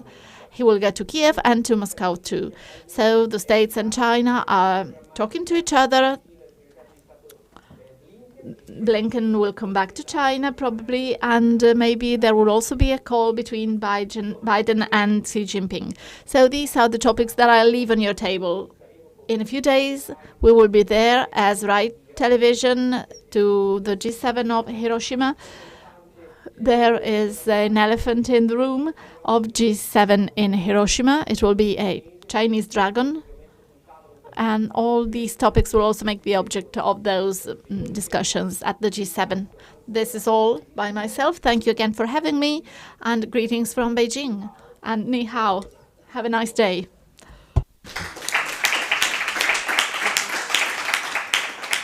Allora, prima grazie a Marco. Thank you, Marco.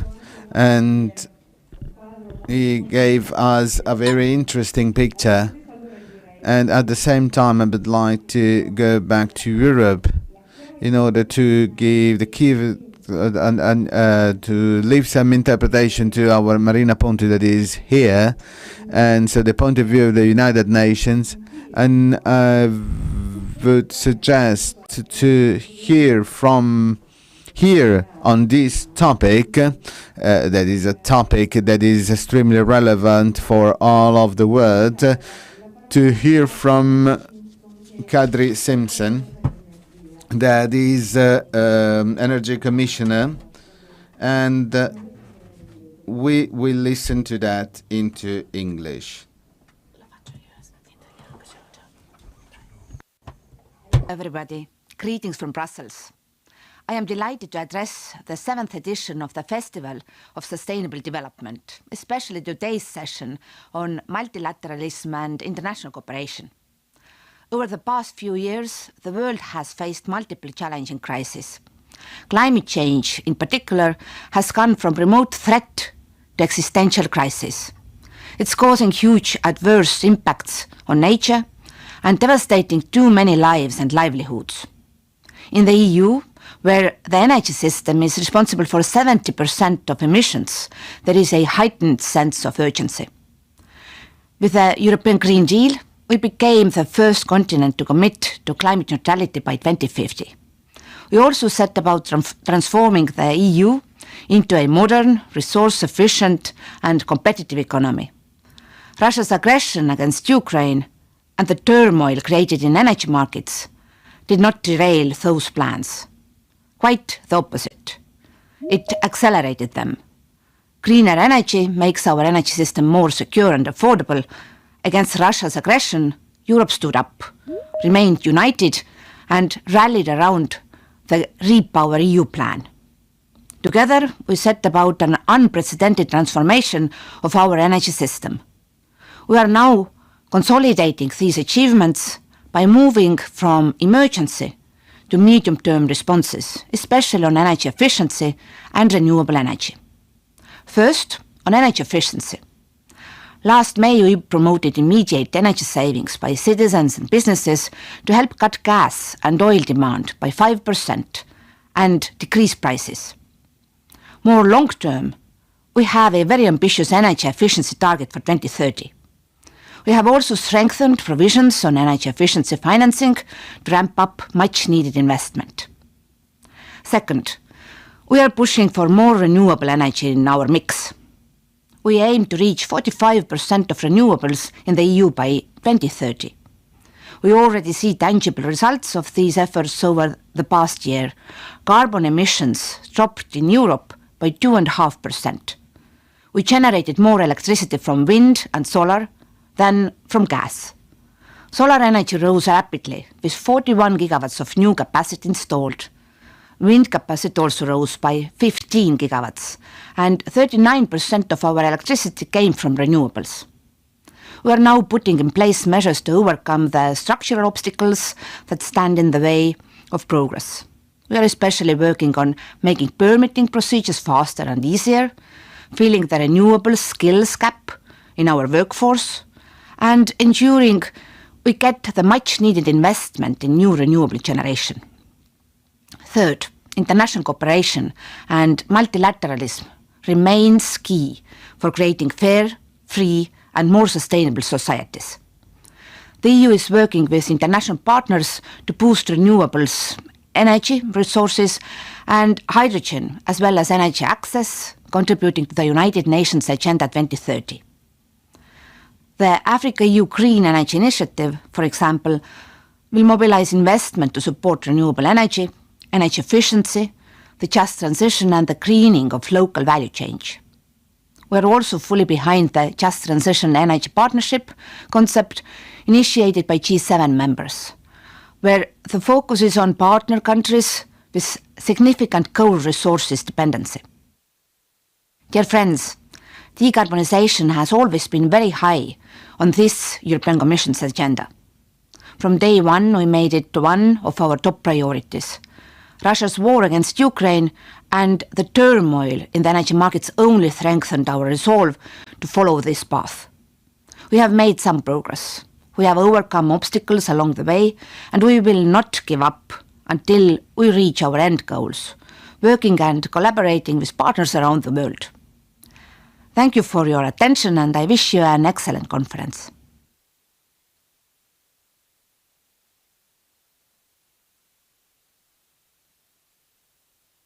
Allora, diciamo. So I would say that the commissioner and they admitted there's a clarity, but there's the European Union's got the will to move ahead. But what about this contemporary crisis? As Mr. Solo was saying, is it going to block the only chance for us to have a dialogue to find agreement on long-term objectives? Are the United Nations aware of these increasing difficulties? There's going to be summit in September, and head of state, in many cases new heads of state, will meet with the idea to have discussion and to engage all of the sectors of their society for the head of states to take a new commitment towards these sustainable development, that it should be peaceful and inclusive as well. Some of the speakers has said, I don't remember if what Massolo or one of the journalists has said that COP, and the COP was successful. It was a relative success, but we should not just have sectorial approaches, but the Agenda 2030 had something new inside. We are joining environmental justice and social justice and peace. So what are the solutions we have in our hands? Just global solution, because these all of the countries will attend this meeting in order to have a worldwide vision, interdependent vision, and to reaffirm and reclaim this state of emergency. I'm an optimistic person by nature, but one of the few positive things that COVID has taught us is that change is possible, and it can be done even rapidly, even in short terms. So when we have this feeling of urgency and when we have a clear vision ahead, and these two things could coexist and they could be made clear by this September summit, and while all of the partners in Italy, including Asvis, are starting a campaign in order to create momentum and to pressure and to lobby so that there's going to be political will to raise the stakes. The next months to come are key. This is why we've moved up our SDG award ceremony in July for it to take place on the same day, on the day of the Congress, on the conference of the summit on food. And we need systemic changes in this sector as well. So I'm very proud to say that Asvis has been one of the finalists for this award ceremony, is celebrating individuals and organizations all over the world, individuals and organizations that are changing, are making the change real. These places, these things are happening even harder in difficult areas such as Yemen and other African countries. But we must have the will to act. And this is my third message in this campaign, and you will see a small clip about it. And this campaign is asking us to join together and act now. So this sense of unity, this could be mirrored by the lines of life that are joining us together, and they keep on and they change and transform into a circle that is the symbol of the goals and the symbol of circular economy. And these lines are the lifelines that are there in dry soil that was made by the climate change, in barriers keeping us separated by the limits of agricultural field. There are some lines telling us about a bad story, but there are others telling us about good stories, and are all leading us towards a sustainable future. We've always thought about divisions. Lines can be divisive, can divide one country from another. These lines have become the fracture of our walls, and they outline the chaos that is spreading everywhere. The power of this goal is to call us to change these, to turn these lines into ribbons that is joining us together and is melting us together. These divisions that are affecting our own survival. The concept of unity is key to all of the objectives, because once we achieve one, in order to achieve one, we have to achieve all of the others. Together doesn't mean that we have to think the same or do the same, but that means that people are getting together because we respect our mutual diversity in order to achieve goals that could be a source of inspiration and also guarantees our own survival. We do believe in this campaign, in its in the power of creativity, because what we imagine can be also achieved. Now, I would like to roll this short clip. The clip is not still the final one, but this is just to give you an idea about it.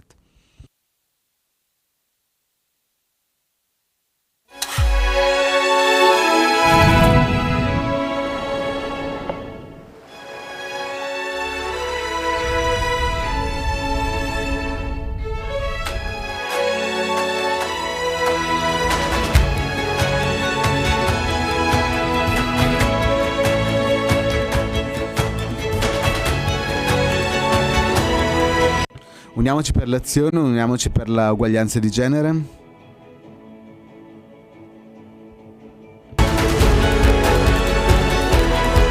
Uniti per la pace.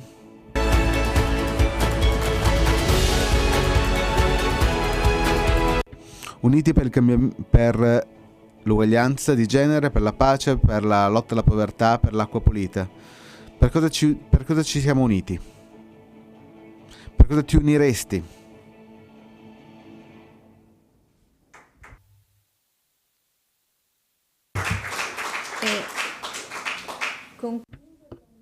I would like to come to an end with our ally, Elisa. I would like just to mention an activist from the north of Nigeria, Vadi Beniti, that says life doesn't always give us what we deserve, but what we expect. Good morning, everybody. This is Elisa. I'm very happy to support the Festival for Sustainable Development. I guess it's a very good and necessary idea to talk to the people and to businesses and who is so. It's important to talk to the people, to those who are powerful and to those who's got the power to change things by the ordinary actions. We have to keep the future on through sustainability. This is a very good claim, and unfortunately it's a very contemporary, because we do know that we have to act now. And we must change even in our small worlds, because the future is at stake, and this is clearer and clearer to everybody, and not some long ago was not so clear. The things that I really would like to say is that it's important to act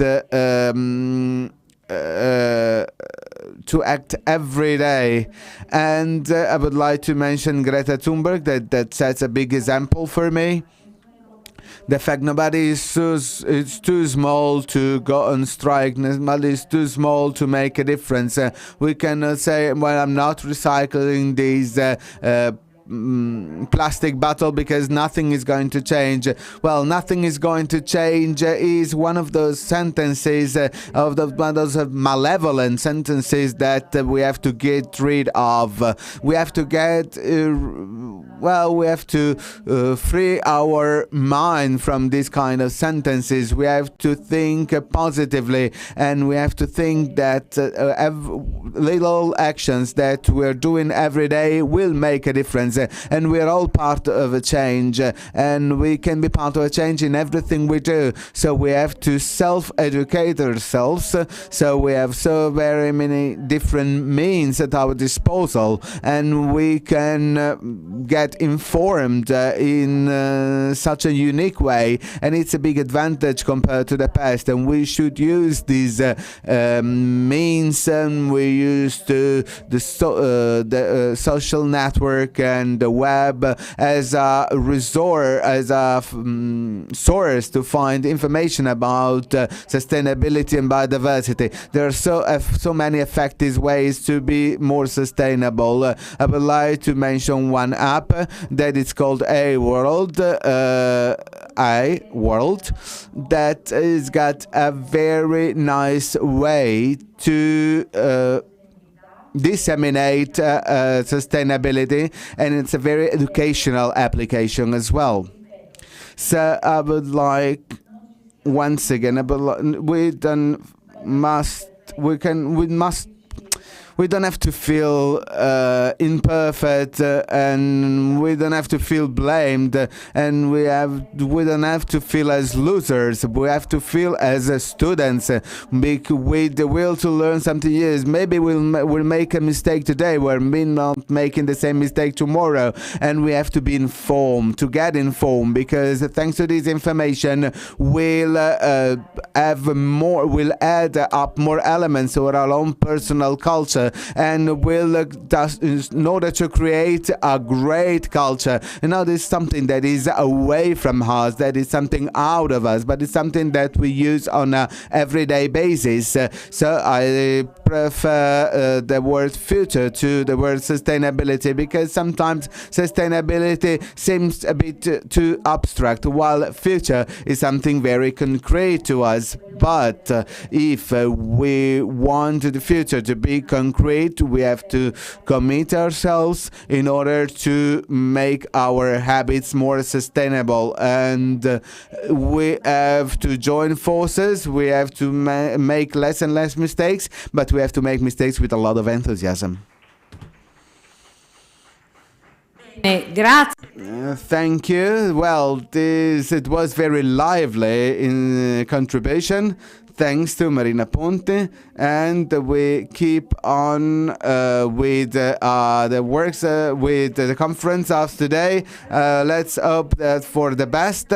Here we have two representatives from the next panel. We're gonna have an insight on cooperation and what the cooperation can do in order to promote these UN goals, and in order to face global challenges. We have Irene Bersotto, that is the spokesperson for campaign 070, and we have Ms. Emilio Ciardo, that is in charge of external relationship for AICS, and then we have Marco Zuppi, that is connected, that is scientific director for CESPIC, and then Florence Suevo, that is the executive director of SDGs Kenya Forum, and so she will provide an insight on Africa. I would like to leave the floor to Ivana Borsotto. We don't have much time ahead, but I believe that you will make a contribution in between 8 and 10 minutes. And what is your contribution to make things moving ahead today? Thanks to Asvis. This is the first that I would like to address, and the second one is related to the fact that you know that 070 is a campaign that is promoted by all of the networks from OE, Link 2007, Foxiv, and is promoted by Asvis, Missios, and Caritas. And so we believe that with very good friends, and we're happy to share this campaign with Asvis with this objective we have in mind. to talk about the reasons for the campaign, I would like to give the definition provided by the Italian legislation law 225 dating back to 2014.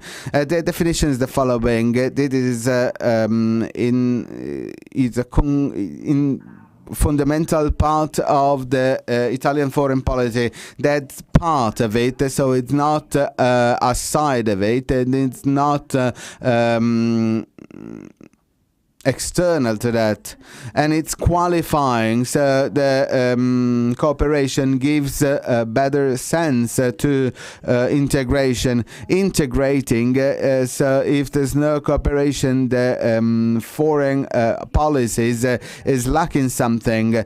This definition is the raison d'etre of this campaign. I would like to remind our institution of a commitment that we took as United Nations, so to give 0.70% of our wealth to the international cooperation and for the help and for the health and to support the future.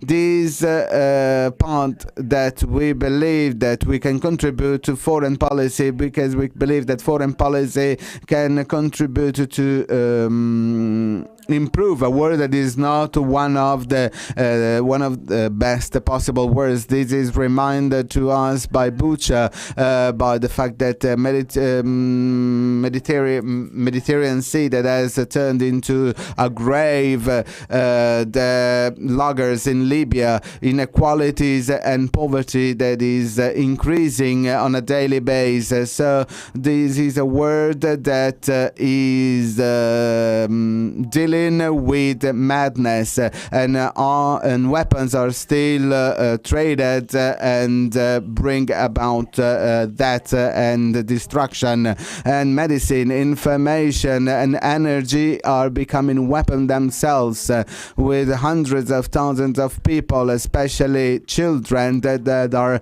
starving, and hundreds of thousands of people that live in refugee camps, and hundreds of thousands of people that are fleeing from violence and discrimination.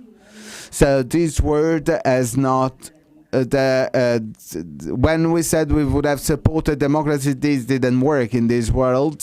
So when trade is the indicator to measure the social development, and sometimes the politicians are becoming candidates to implement the solution that the market has found, and politics cannot keep to his well-being and peace promises. So the fact that when the bell tolls, it tolls for each and every one of us, and everybody's problem, and individual problems are everybody's problems.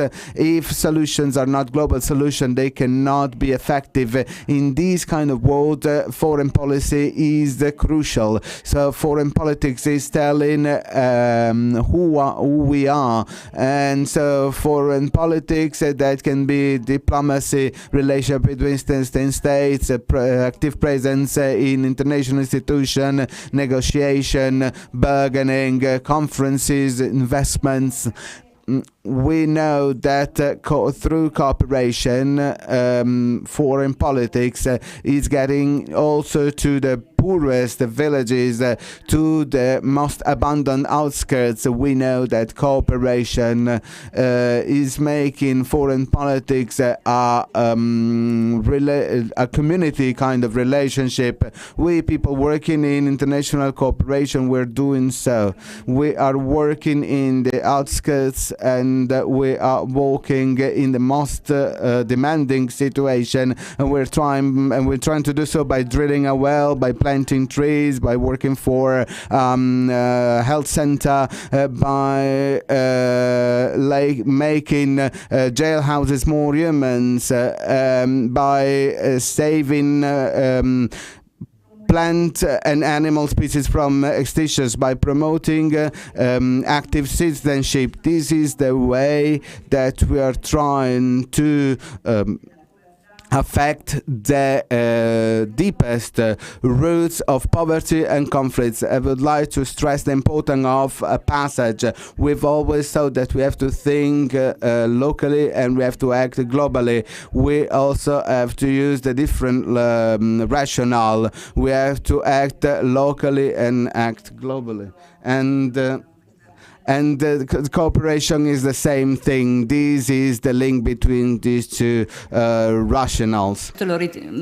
We also believe that cooperation, and this seems very consistent with your festival, cooperation is the construction of trust, of a social capital in a world where we are 10% of the planet's population, we are 5% of the youth, and where those who have their feet on the ground as our volunteers and cooperant realize how delicate this time is in the relations between Europe and the rest of the world, and especially Africa. We feel that the distance is growing, some sense of disappointment, of regret, and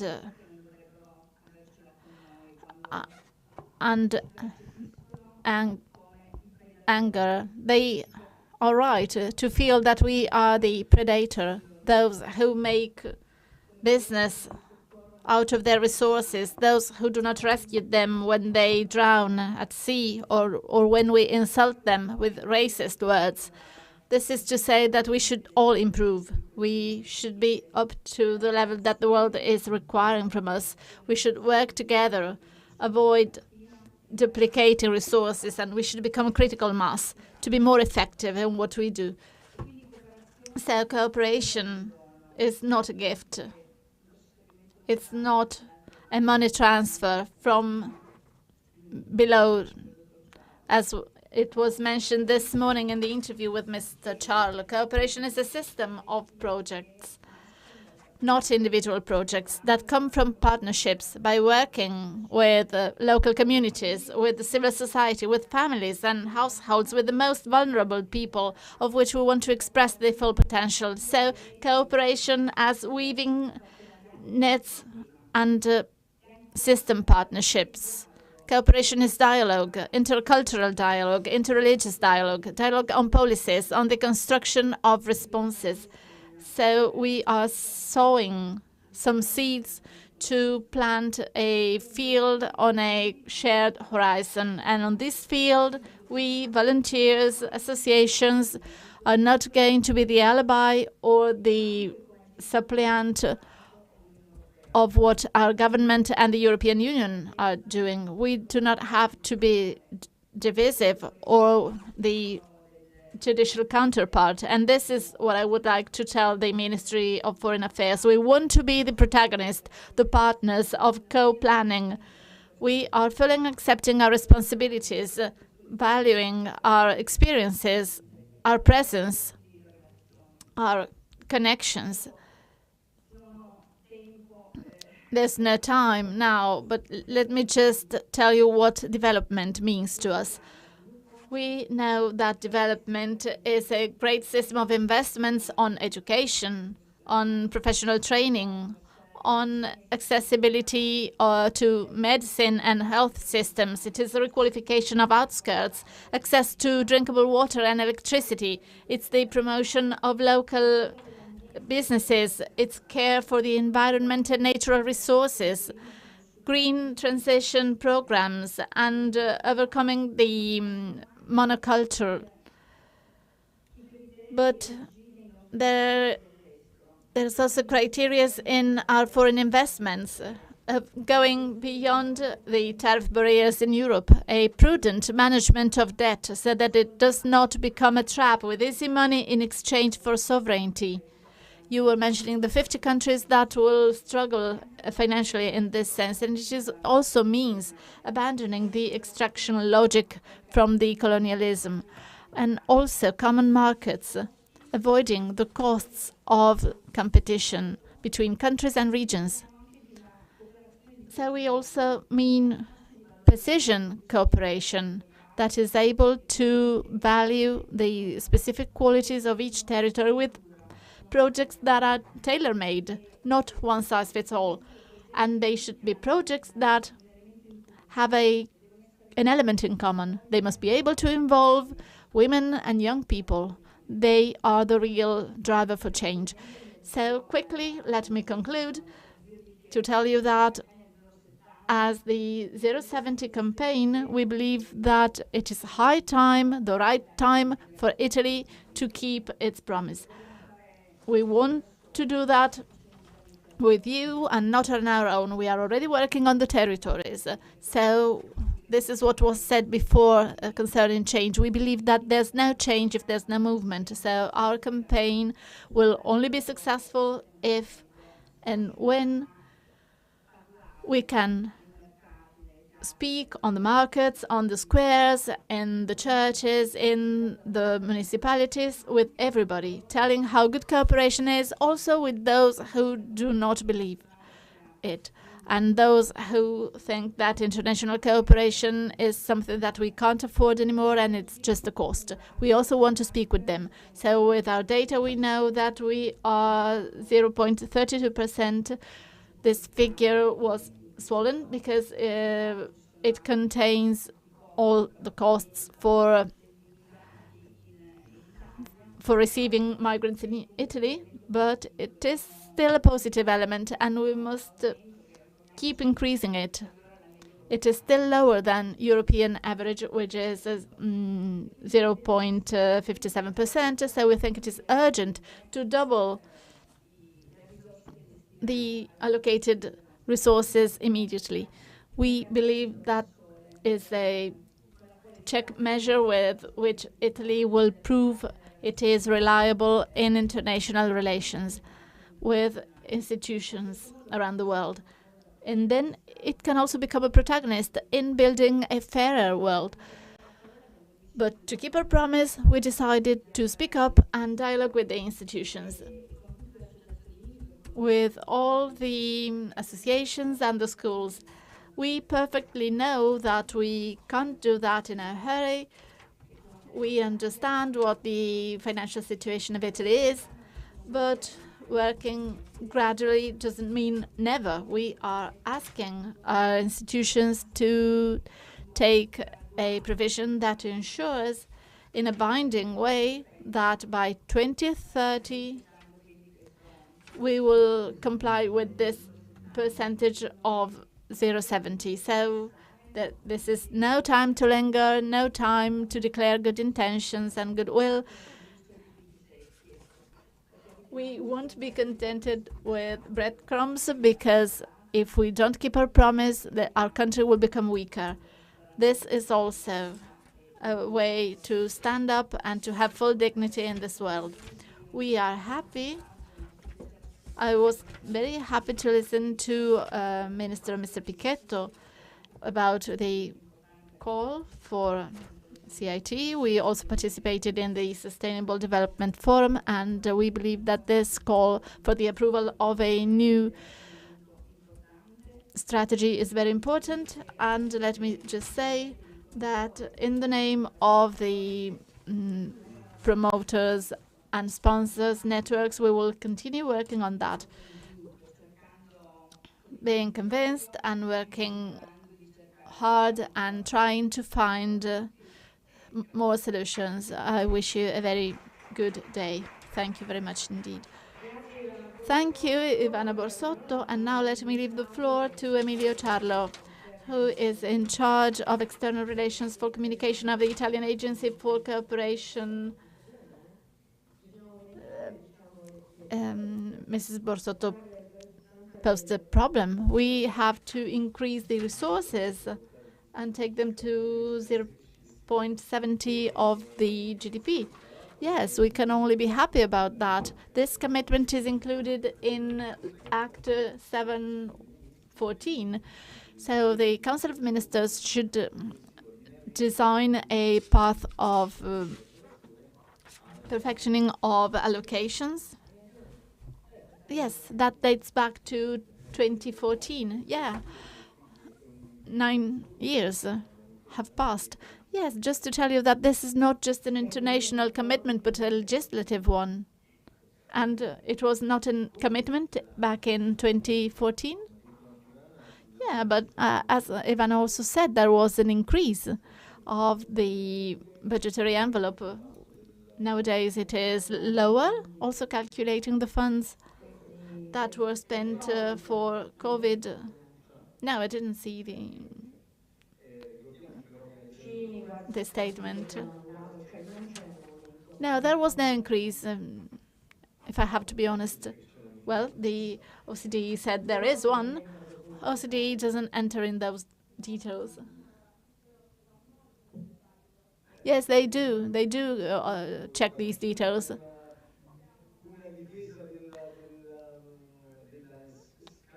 I am not going to defend Italy's little commitment concerning, but we have to remember some things. It is true that we are below the EU average, but we are higher than the world average. In the last few years, all the world increased resources for cooperation. Just to tell you that this is not a question of how much, but how we use the resources. But Ivana perfectly knows that. We have spoken of that before. There's a question of increasing, but also of choosing how we use the resources. Ivana explained the meaning of cooperation. But now I would like to show you how this title, Geopolitical Crisis and Multilateralism, tackles an important topic.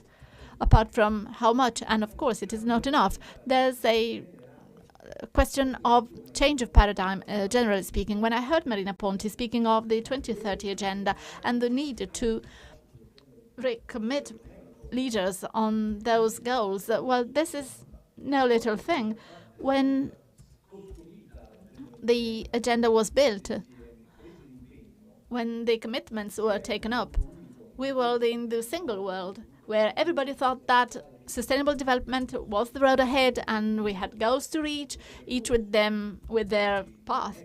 But nowadays, it is not really that way. We have some countries that are against that agenda. They deny that that setting is the best. They do not agree that some people might impose on a country some type of development. They explicitly say, and that is their way of cooperating, they say there should be no conditions. It is not fair that if I don't respect human rights, you don't give me money. So they are against the basic setting that we've had for years. This is why we should engage people again. Marina is optimistic. I am more realistic. I don't see the conditions today to do this very easily. It is hard for this to be accepted. Look at the video that was showed. Gender equality, I don't know how many countries will sign that. I can ensure that gender equality is not pursued really in real life in some countries. So here we have a disagreement on the common constitution of development. In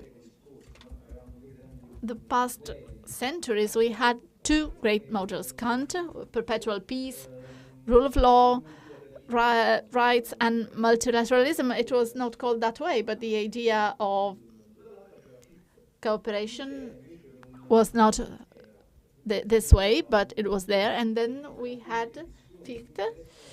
He designed a world where national interests and the fight against different interests was the model we should go towards. So those ideas, two paradigms that were quite different.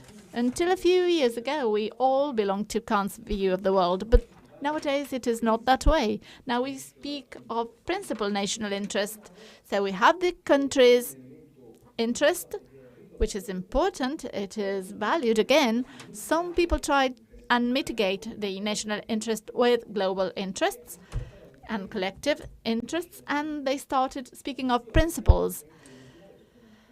I have friends from ODI, from London, made a ranking to see how countries are positioning themselves in this search for national interests. And we should also check the most vulnerable countries. We give a lot, but also those who reach 0.70, like Germany. We should see what they do, how they give to. I would also like to see all the details. Yes, Germany reaches that level, but most of it is to receive, to have internal displaced people. So their contribution was also postponed. But there's ranking anyway, and the ranking says how much are you giving to global challenges, to vulnerable countries, to companies that work for those interests. And in that ranking, Italy doesn't have a very good position.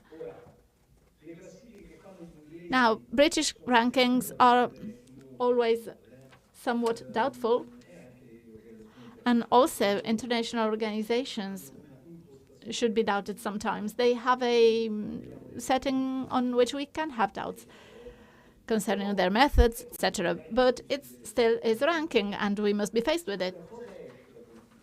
What comes out of it? Well, one thing first, it's not really a question of geopolitical of helps. Who I am helping, how much am I giving?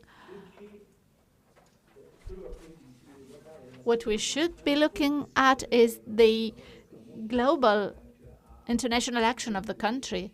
And this is also dear to many Italian politicians.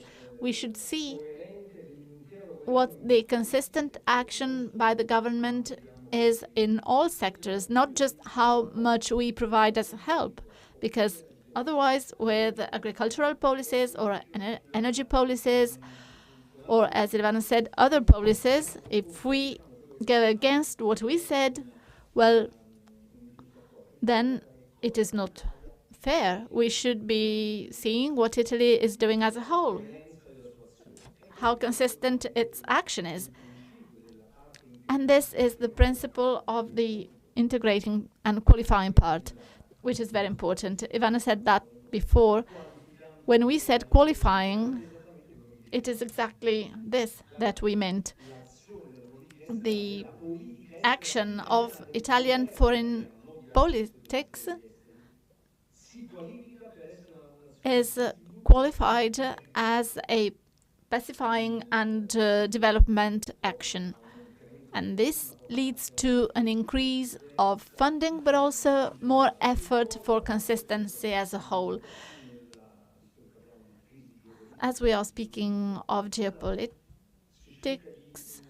what are we trying to identify as a strategy for the next few years? We should define a new 3-year document that is the main document for Italian cooperation. It states the priorities, the sectors of work, and the areas. I hope that it will have more and more political weight. This document must be discussed not just by the Council for Cooperation, which will meet soon, but also in the rooms of Parliament, because there is where we decide not only how much, but what we do with it, where we go. So there are two big areas, geographically speaking. One is Africa.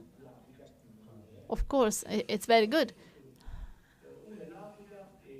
I think it is just fair, but we speak of the Matei plan for Africa, a very good plan. We like it because that means decolonization. That means a partnership, peer-to-peer relation.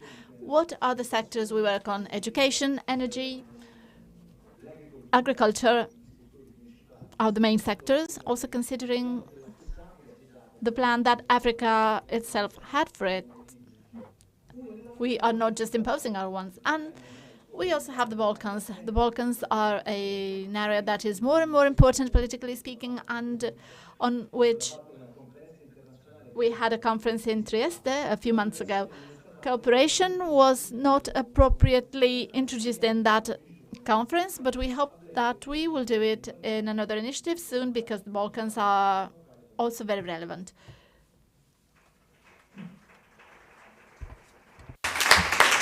Grazie, davvero. Thank you, really. Well, I would like to leave the floor. Tell me if I'm connected to Florence and Marco Zuppi. So, Marco Zuppi first, between 8 and 10 minutes, just to tell us as the scientific director of CESPI, if international cooperation is the situation where the international cooperation may risk to affect all of the steps forward that has been taken. So we should really be focus on cooperation rather than be individualistic. I guess that the picture that you just told us about is making us aware of the fact that we need cooperation by sticking to emergency. We may lose sight with the long-term development objective, and it's important to reaffirm the strategic importance of the international cooperation, and sometimes these international cooperations got to stick with the emergencies of that time. But there's a combination of challenges. We should increase resources and improve the way that international cooperation is working. At international level, we have 2022 $200 billion, and Italy is allocating $6.5 billion. So we consider that the 0.7 objective that was mentioned, Italy should double. So there are more than $7.5 billion missing. But this is a general problem because in $200 billion that were allocated, the same sum is missing, and the United States should allocated that. So the United States are not really allocating $120 billion, and the 0.70 objective was a way to push the United States to increase their resources in this field. If we take a look at what happened with OECD country, there were some emergencies that are overlapping the development rationale, the traditional development rationale. For example,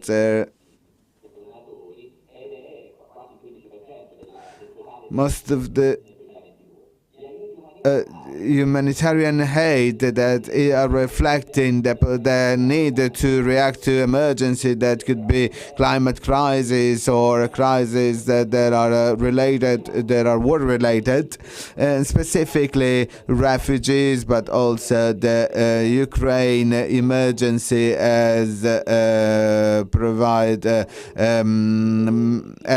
generated many refugees, and so much more money had to be invested from the European Union to support this displacement. And we're also talking about all the money that were invested in the vaccination campaign. But the connection between development possibly and control of migration flows, that is one of the other priorities of these years, where the international cooperation intervene when the Berlin Wall collapsed. we had by that until that time there were two blocks that were opposing each other, and when the Berlin Wall collapsed, everything changed, and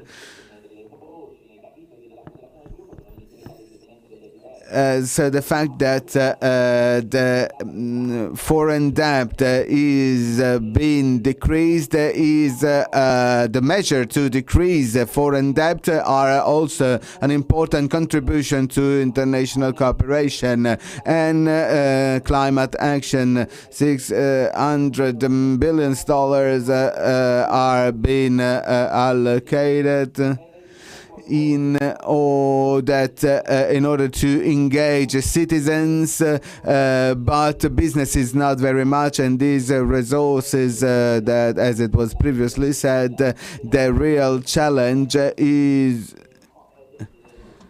for the other convention after Rio summit. So the favor of biodiversity, well, the biodiversity, and is not receiving so much money. So there are other urgencies that are changing priorities. Another critical point.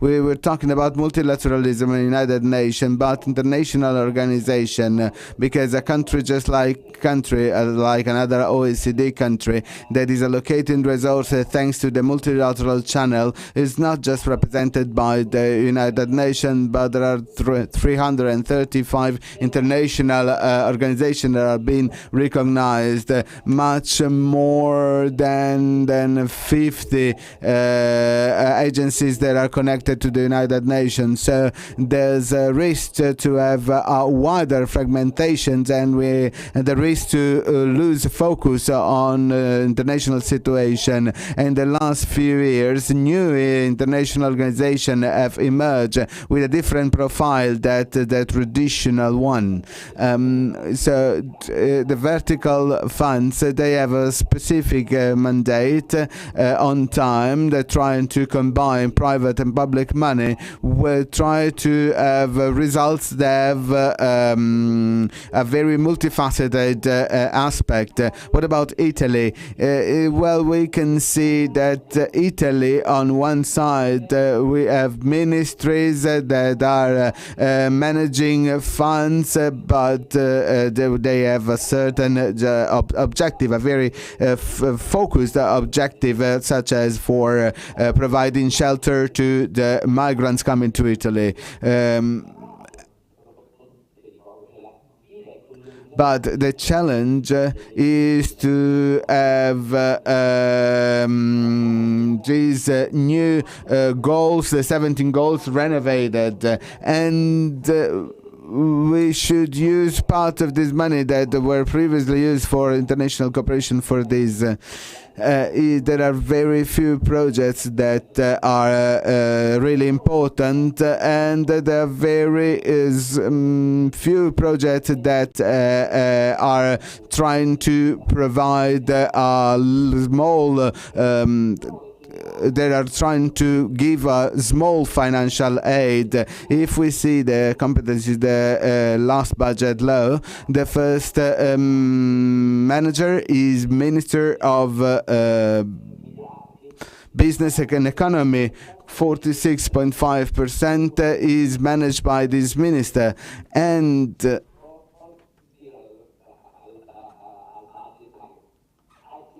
and the second place, we don't have the Ministry of Foreign Affairs, but Ministry of Internal Affairs, that is connected to the provision of shelter to migrants.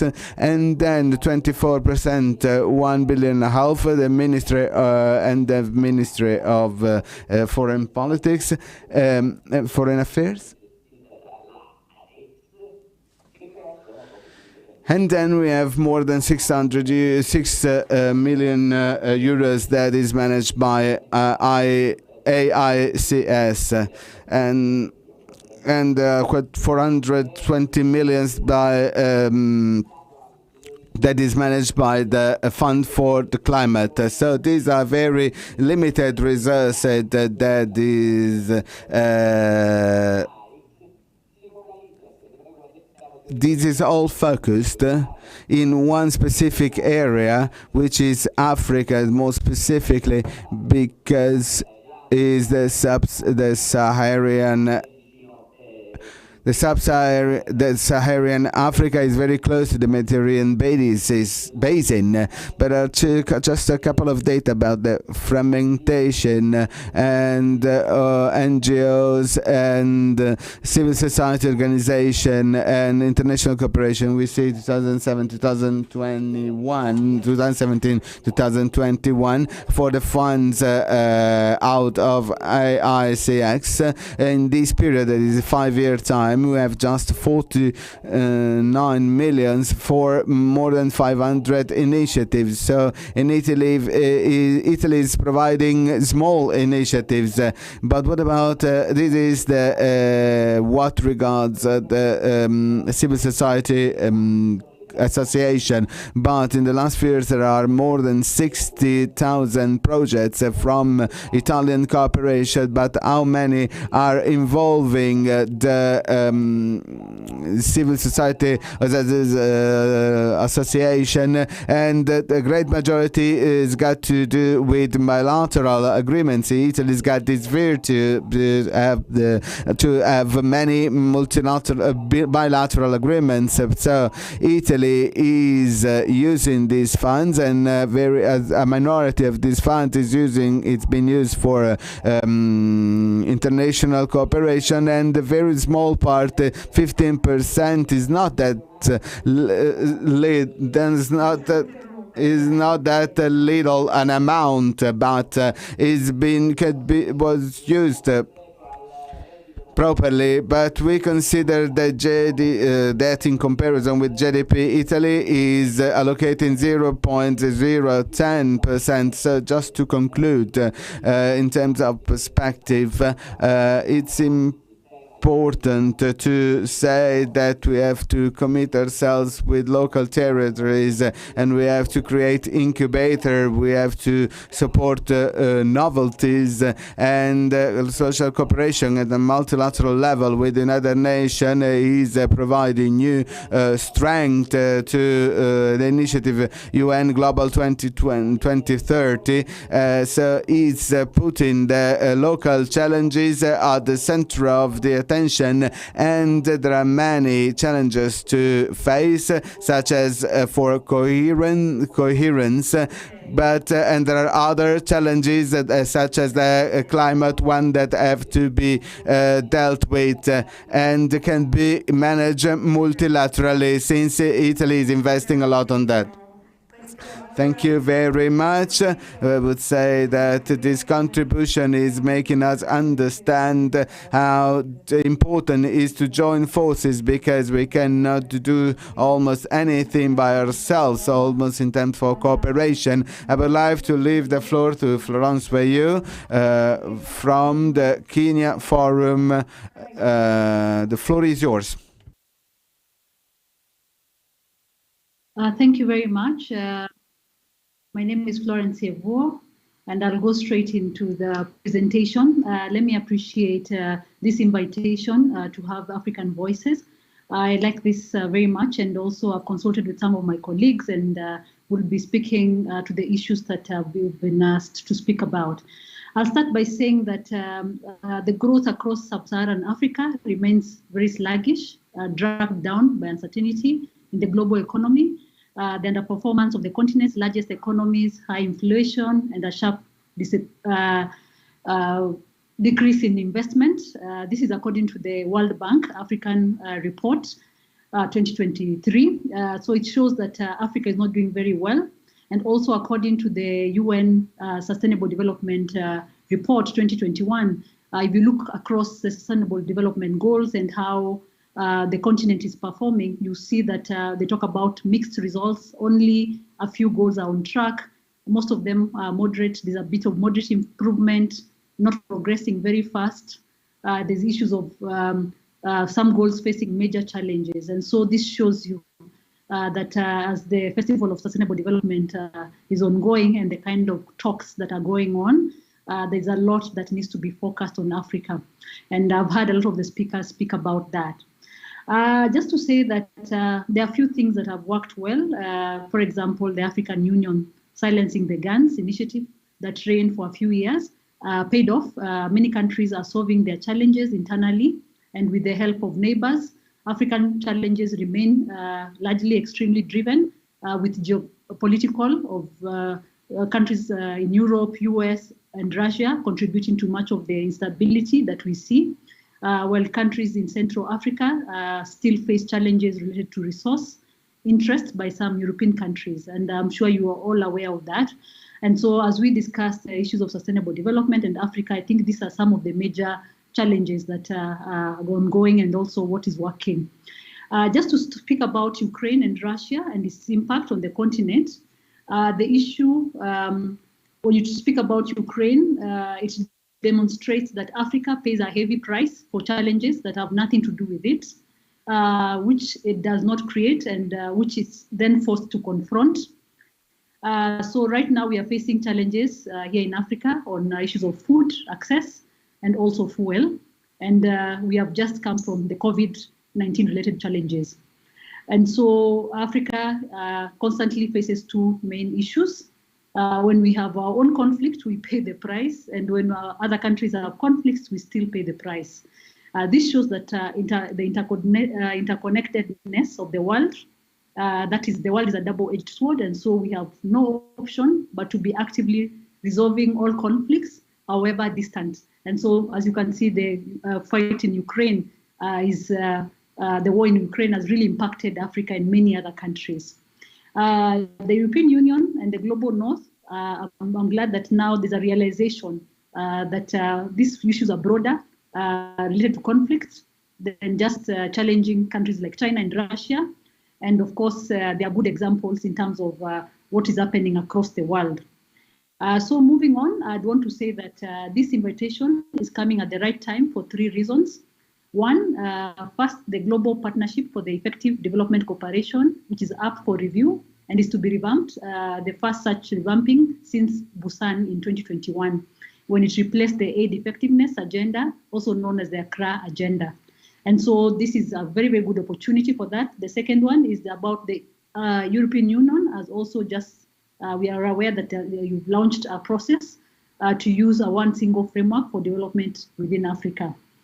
This framework or policy seeks to ensure that 70% of the European Union development cooperation support is aimed at strengthening what the EU calls policy-first and value-driven approaches, which is very commendable. Thirdly, European Union has, over the past few years, been trying to have a one united approach to development and engagement with Africa in what is known as the Team Africa. We are aware that the summit for the future is also a preparation for the next or the 2030 agenda, the continuation of the 2030 agenda. And so we hope that Europe and more so Italy can strongly advocate for what needs to be reviewed and what needs to be prioritized within the next development agenda. On the issue of the official development aid, and I like the speakers before who talked about the 0.7% priority that is supposed to be within developed countries, we still see three major issues. And one is there's still a big problem with synergy in development support, not just within EU, but among EU member states. Each of the EU member states still have their own projects and their own initiatives that they want to push, sometimes without regard to the broader collective policy of the European Union as a whole. This can be seen in areas of around migration. For example, in Italy, has a different position from the EU in many ways, and even in the areas around private sector partnership. Also in civil society engagement, there is not much engagement with the EU members, such as Italy, having with broader civil society other than supporting projects. And so, of course, we're talking about the support base of projects only. There's much more that can be done within this official development aid. The second one is policy and practice. Both EU and its members have over the years developed several policies on ODA that are supposed to be to protect and respect certain principles such as ownership, partnership, country-led planning, but neither the members nor the EU have followed this practice largely. I'm talking about majority. All policy documents, including those by the for example, the different governments, as well as global agreements, such as the Global Partnership on Effective Development Cooperation, Addis Ababa Action Agenda, a call for principle that respects country systems, country planning, country processes, and country priorities. But over the 11 years, none of these principles are followed by majority, and so there is still a lot of external-driven programs and projects that are designed by European and imposed on Africa. And so how do we ensure that ODA can really identify the African needs and also ensure that it focuses on what Africa really needs? Thirdly, the challenge of another challenge on ODA is it's always been looked at using it to spur economic growth and development, which is still a mirage in many ways. Of course, under the 2030 agenda, member states agreed to use aid primarily to ensure conditions for development in partner countries. However, about 8 years down the line, ODA is still about projects and programs with little commitment to areas identified by, for example, African Union and the blueprints of African countries, like in my country, the Vision 2030. And so I was also asked to speak lastly on the civil society, what we want to see as African civil society, and I think this is a very critical area. One, match policy with practice, as well as policy coherence, not just across and within the European Union, but at country level. This includes ensuring that policies are in line with those of partner countries in areas where these policies are good for development. Number two, the review and renewal of the Global Partnership on Effective Development Cooperation should move beyond reiterating the old commitment. Instead, the EU and its members must demonstrate that they are committed to a locally driven partnership. Number three, move beyond the ongoing campaign and support for illicit financial flows that bleed Africa of its resources, and move to stem the massive tax avoidance by European corporations that is denying African countries the much needed resources to supplement ODA. This includes doing away with policies that promote extraction of resources from Africa for processing in Europe while encouraging dumping of European products and goods, especially in agriculture. Number four, supporting civil society in more fundamental ways beyond projects. This includes supporting the building of coalitions that can work better on policy issues. It's not enough to support projects. And I think I've really emphasized on this particular one. Number five, consider putting ODA resources into addressing the drivers of poverty and conflict and not their manifestation. While poverty alleviation and ending wars is a good idea, the Agenda 2030 calls on all of us to move away from just addressing the manifestation of poverty and conflicts and begin to work with civil society and multi-stakeholders, the government, other stakeholders to address the root causes. Some of these root causes sadly are tied to practices and policies of the very people that are providing the official development aid. This includes the policies around trade, around scale of arms, around taxation. These three are major. And so the last one is, while acknowledging the new emerging concerns such as the war in Ukraine, what we have noticed is sometimes a double standard. The war in Ukraine has attracted considerable resources and support. This is a contrast to the war in Sudan, there's war in Mali, or even in the level of agreement that went into addressing this dispute that nearly led to a war between Ethiopia and Egypt over the Nile Dam. We agree that we need to support Ukraine and many other countries, but we should not do so at the expense of other countries, and especially the developing countries, or by diverting entire resources to that cause, because we are interconnected and address conflicts that is required everywhere. And so mine is just to conclude by saying that it's very, very important for us to work jointly and also to ensure that we can prioritize on continents like Africa that are lagging behind in terms of sustainable development, but also the relationships that need to be there between global north and global south. And so thank you very much. And these are submissions from not just myself, but also from our colleagues that are within the Kenyan space and advocating both at the regional, global, and national spaces. Thank you very much, and thank you for this invitation. Thank you, Florence. Obviously, everything that we've just said in this part of the debate are asking for the intervention of our national policy. There's a message from the Minister of Foreign Affairs, Minister Tajani, that is outside of Italy for institutional duties. I would like to ask Marcella Marlens and Luigi Stefanini from Asvis. I'm very happy to be here in the 7th Festival of the Sustainable Development. Is event has disseminated the culture for sustainable development, and whose importance was recognized by the United Nations with the embassies and cultural institutes.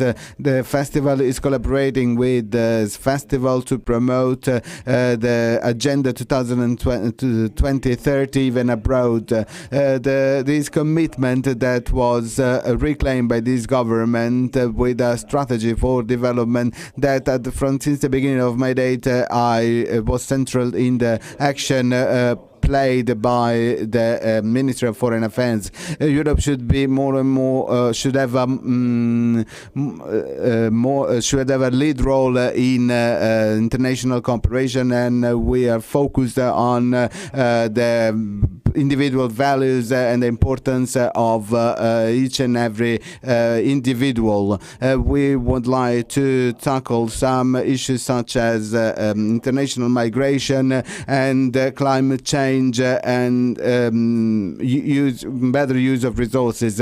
We would like to use the tools that we have in our heads, such as international cooperation, to have a dialogue with all of the elements of the Italian system. So there are so many different stakeholders, and not just the institution, but other businesses, sector association and research center and civil society association and individual citizens.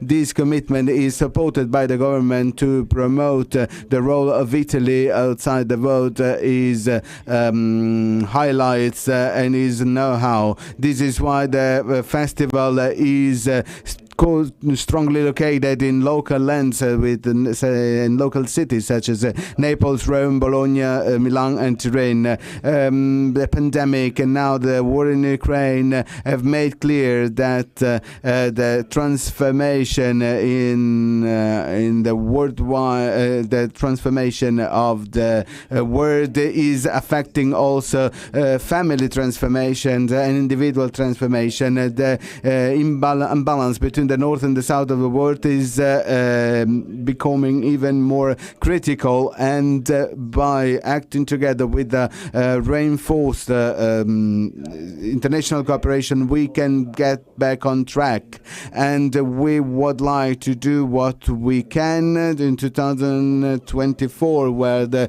G7 presidency will be Italian. We will be focused on emerging economies and protection of local economies.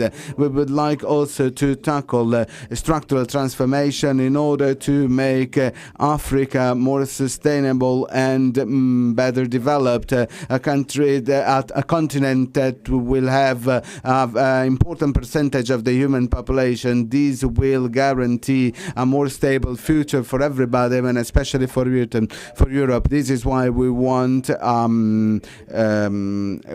like an equal cooperation with the African countries, what we used to call Mattei Plan, and that needs to be renovated in order to tackle conflict, terrorism and migration. Italy is at the forefront.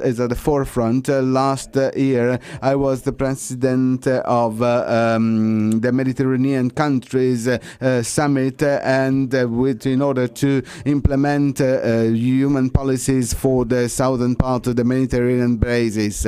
And we are now having another summit in Qatar for the donors from the Horn of Africa, and we're gonna have another conference in Europe for a food system with all of the other initiatives, and the private sector, specifically the food agricultural sector, is putting its know-how and technologies at disposal of everybody. And in order to grow sustainably and constantly, we still have to provide and prove respect for individual rights.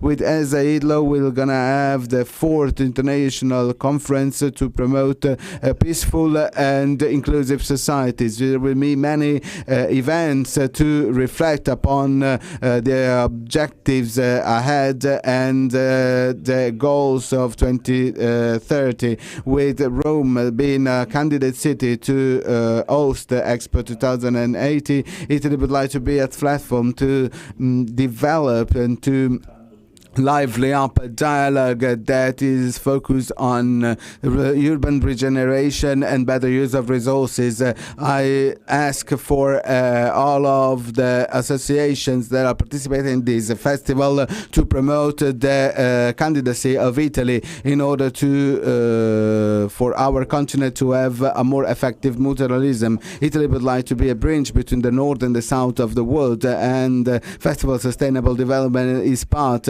of this very multifaceted journey for the government action.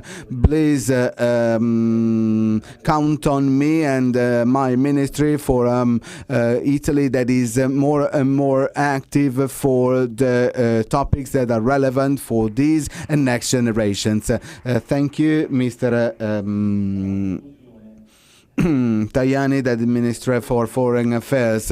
Here we have come to conclusion. This is we are dealing with very complex topics, and it's very hard to draw conclusions. But I guess that 4 messages have emerged very clearly, and I would like to summarize them all. First of all, we are really in the middle of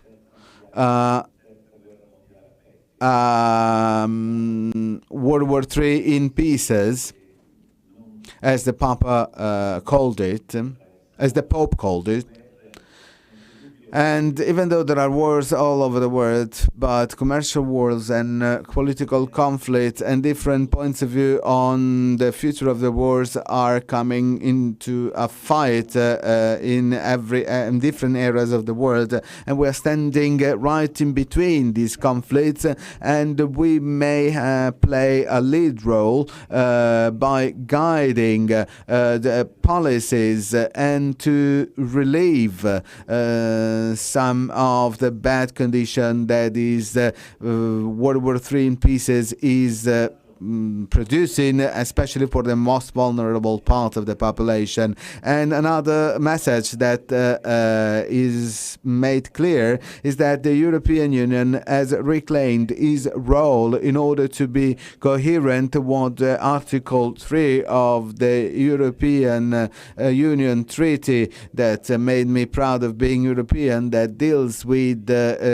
Union's objectives and mentions twice the term sustainable development for Europe and sustainable development for the whole world, and Europe can contribute to that. I guess then in the last few years we've something important has been made, and the Vice President Timmermans remember that, as well as Commissioner Simpson, because when we are going to see what happened in the last few years with all of the criticism that can be done to the European Union, that is the biggest effort to make a peaceful, sovereign international system. Never such attempt has been such an attempt has never been made in the history, in the human history. So some mistakes should be tolerated. But in the last months of of this mandate will be used to contribute effectively. But there are the political forces that are representing citizens and representing the point of view of electors are becoming more and more engaged into these against these issues. There are some trends of some political forces may be connected to some specific content, and we may talk about it, and or sometimes they may be connected to a different vision, a vision that is not as that is a vision that is not the one of a federal Europe, that is a journey towards some sustainable objectives should be left aside, and and a journey that's got different objectives from the ones that we have in mind. We concretely see what is going to happen in the next elections, but I guess it's going to be an important passage. I'm making reference to the European elections, but in 2024 the same topics will be discussed. But as for the event that we had in Bologna last week, it was clearly underlined that there are some pressure that is being made by some important powers that we should change the whole system, keeping ecology and sustainability in mind. And Mr. Massolo underlined another point. We cannot have our hopes shouldn't be too high, because our international organizations are just mirroring what each single country may think. But this has always been the case, but that's nothing new. But maybe in the situation we're in right now, we may have a tension that could be mirrored in the international organization. And the two important events that Mrs. Ponti reminded us of on Agenda 2030 and on the summit, on the future summit for next year. These two important appointments will tell us, considering what is happening and disasters and the calamities and the catastrophes that are taking place all over the world, will be there new balances and new that are different from the ones that we used to know. For example, in the last meeting that was held in China between the commissioner, the security commissioner, Mr. Sullivan, and its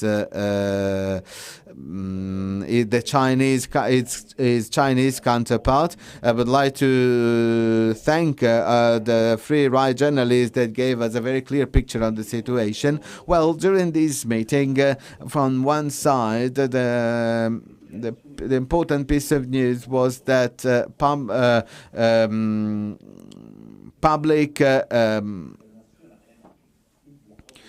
speech has been quite, the public speech has been quite confrontational, but the dialogue still moves on. So the match is open, and Italy is gonna play in this match, as Minister Tajani clearly stressed, considering that the G7 presidency will be upon Italy.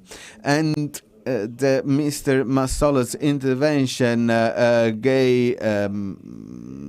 sparked it up, and the representatives from the situation stressed the same point. These are people working on a daily basis in cooperation with institutions such as the Agency for Cooperation and Development. Everybody said that government are not enough, so that means that the civil society is highly responsible for what is coming. We electors that have the chance on one side to change the world bottom up, and we can do that through a number of action. I would like to say thanks to the Italian volunteers, the Italian Volunteer Association, the NGOs that are working on a daily basis and are risking their own lives to protect and to keep and to defend the values that were mentioned during this event. We would like that their work should be remembered not just during the festival, but even after that. I would like to remember the 330 association participating in the festival and everybody that is contributing to this. We have more or or less 200 people being connected, 13,000 people overall that went on and off during this very fruitful morning. I would like to thank our Mrs. Spartaniti, that is director. I would like to thank the media partner ANSA and RAI for sharing this event on ansap.it and RAI.it, and all of the others media subjects that have live streamed this event on Resto del Camino, La Nazione, QM. The festival is an important event that would like to reach for the highest number of people possible, and without our institutional partners and the media partner, this could have not been achieved, and so the event wouldn't be as successful as it is.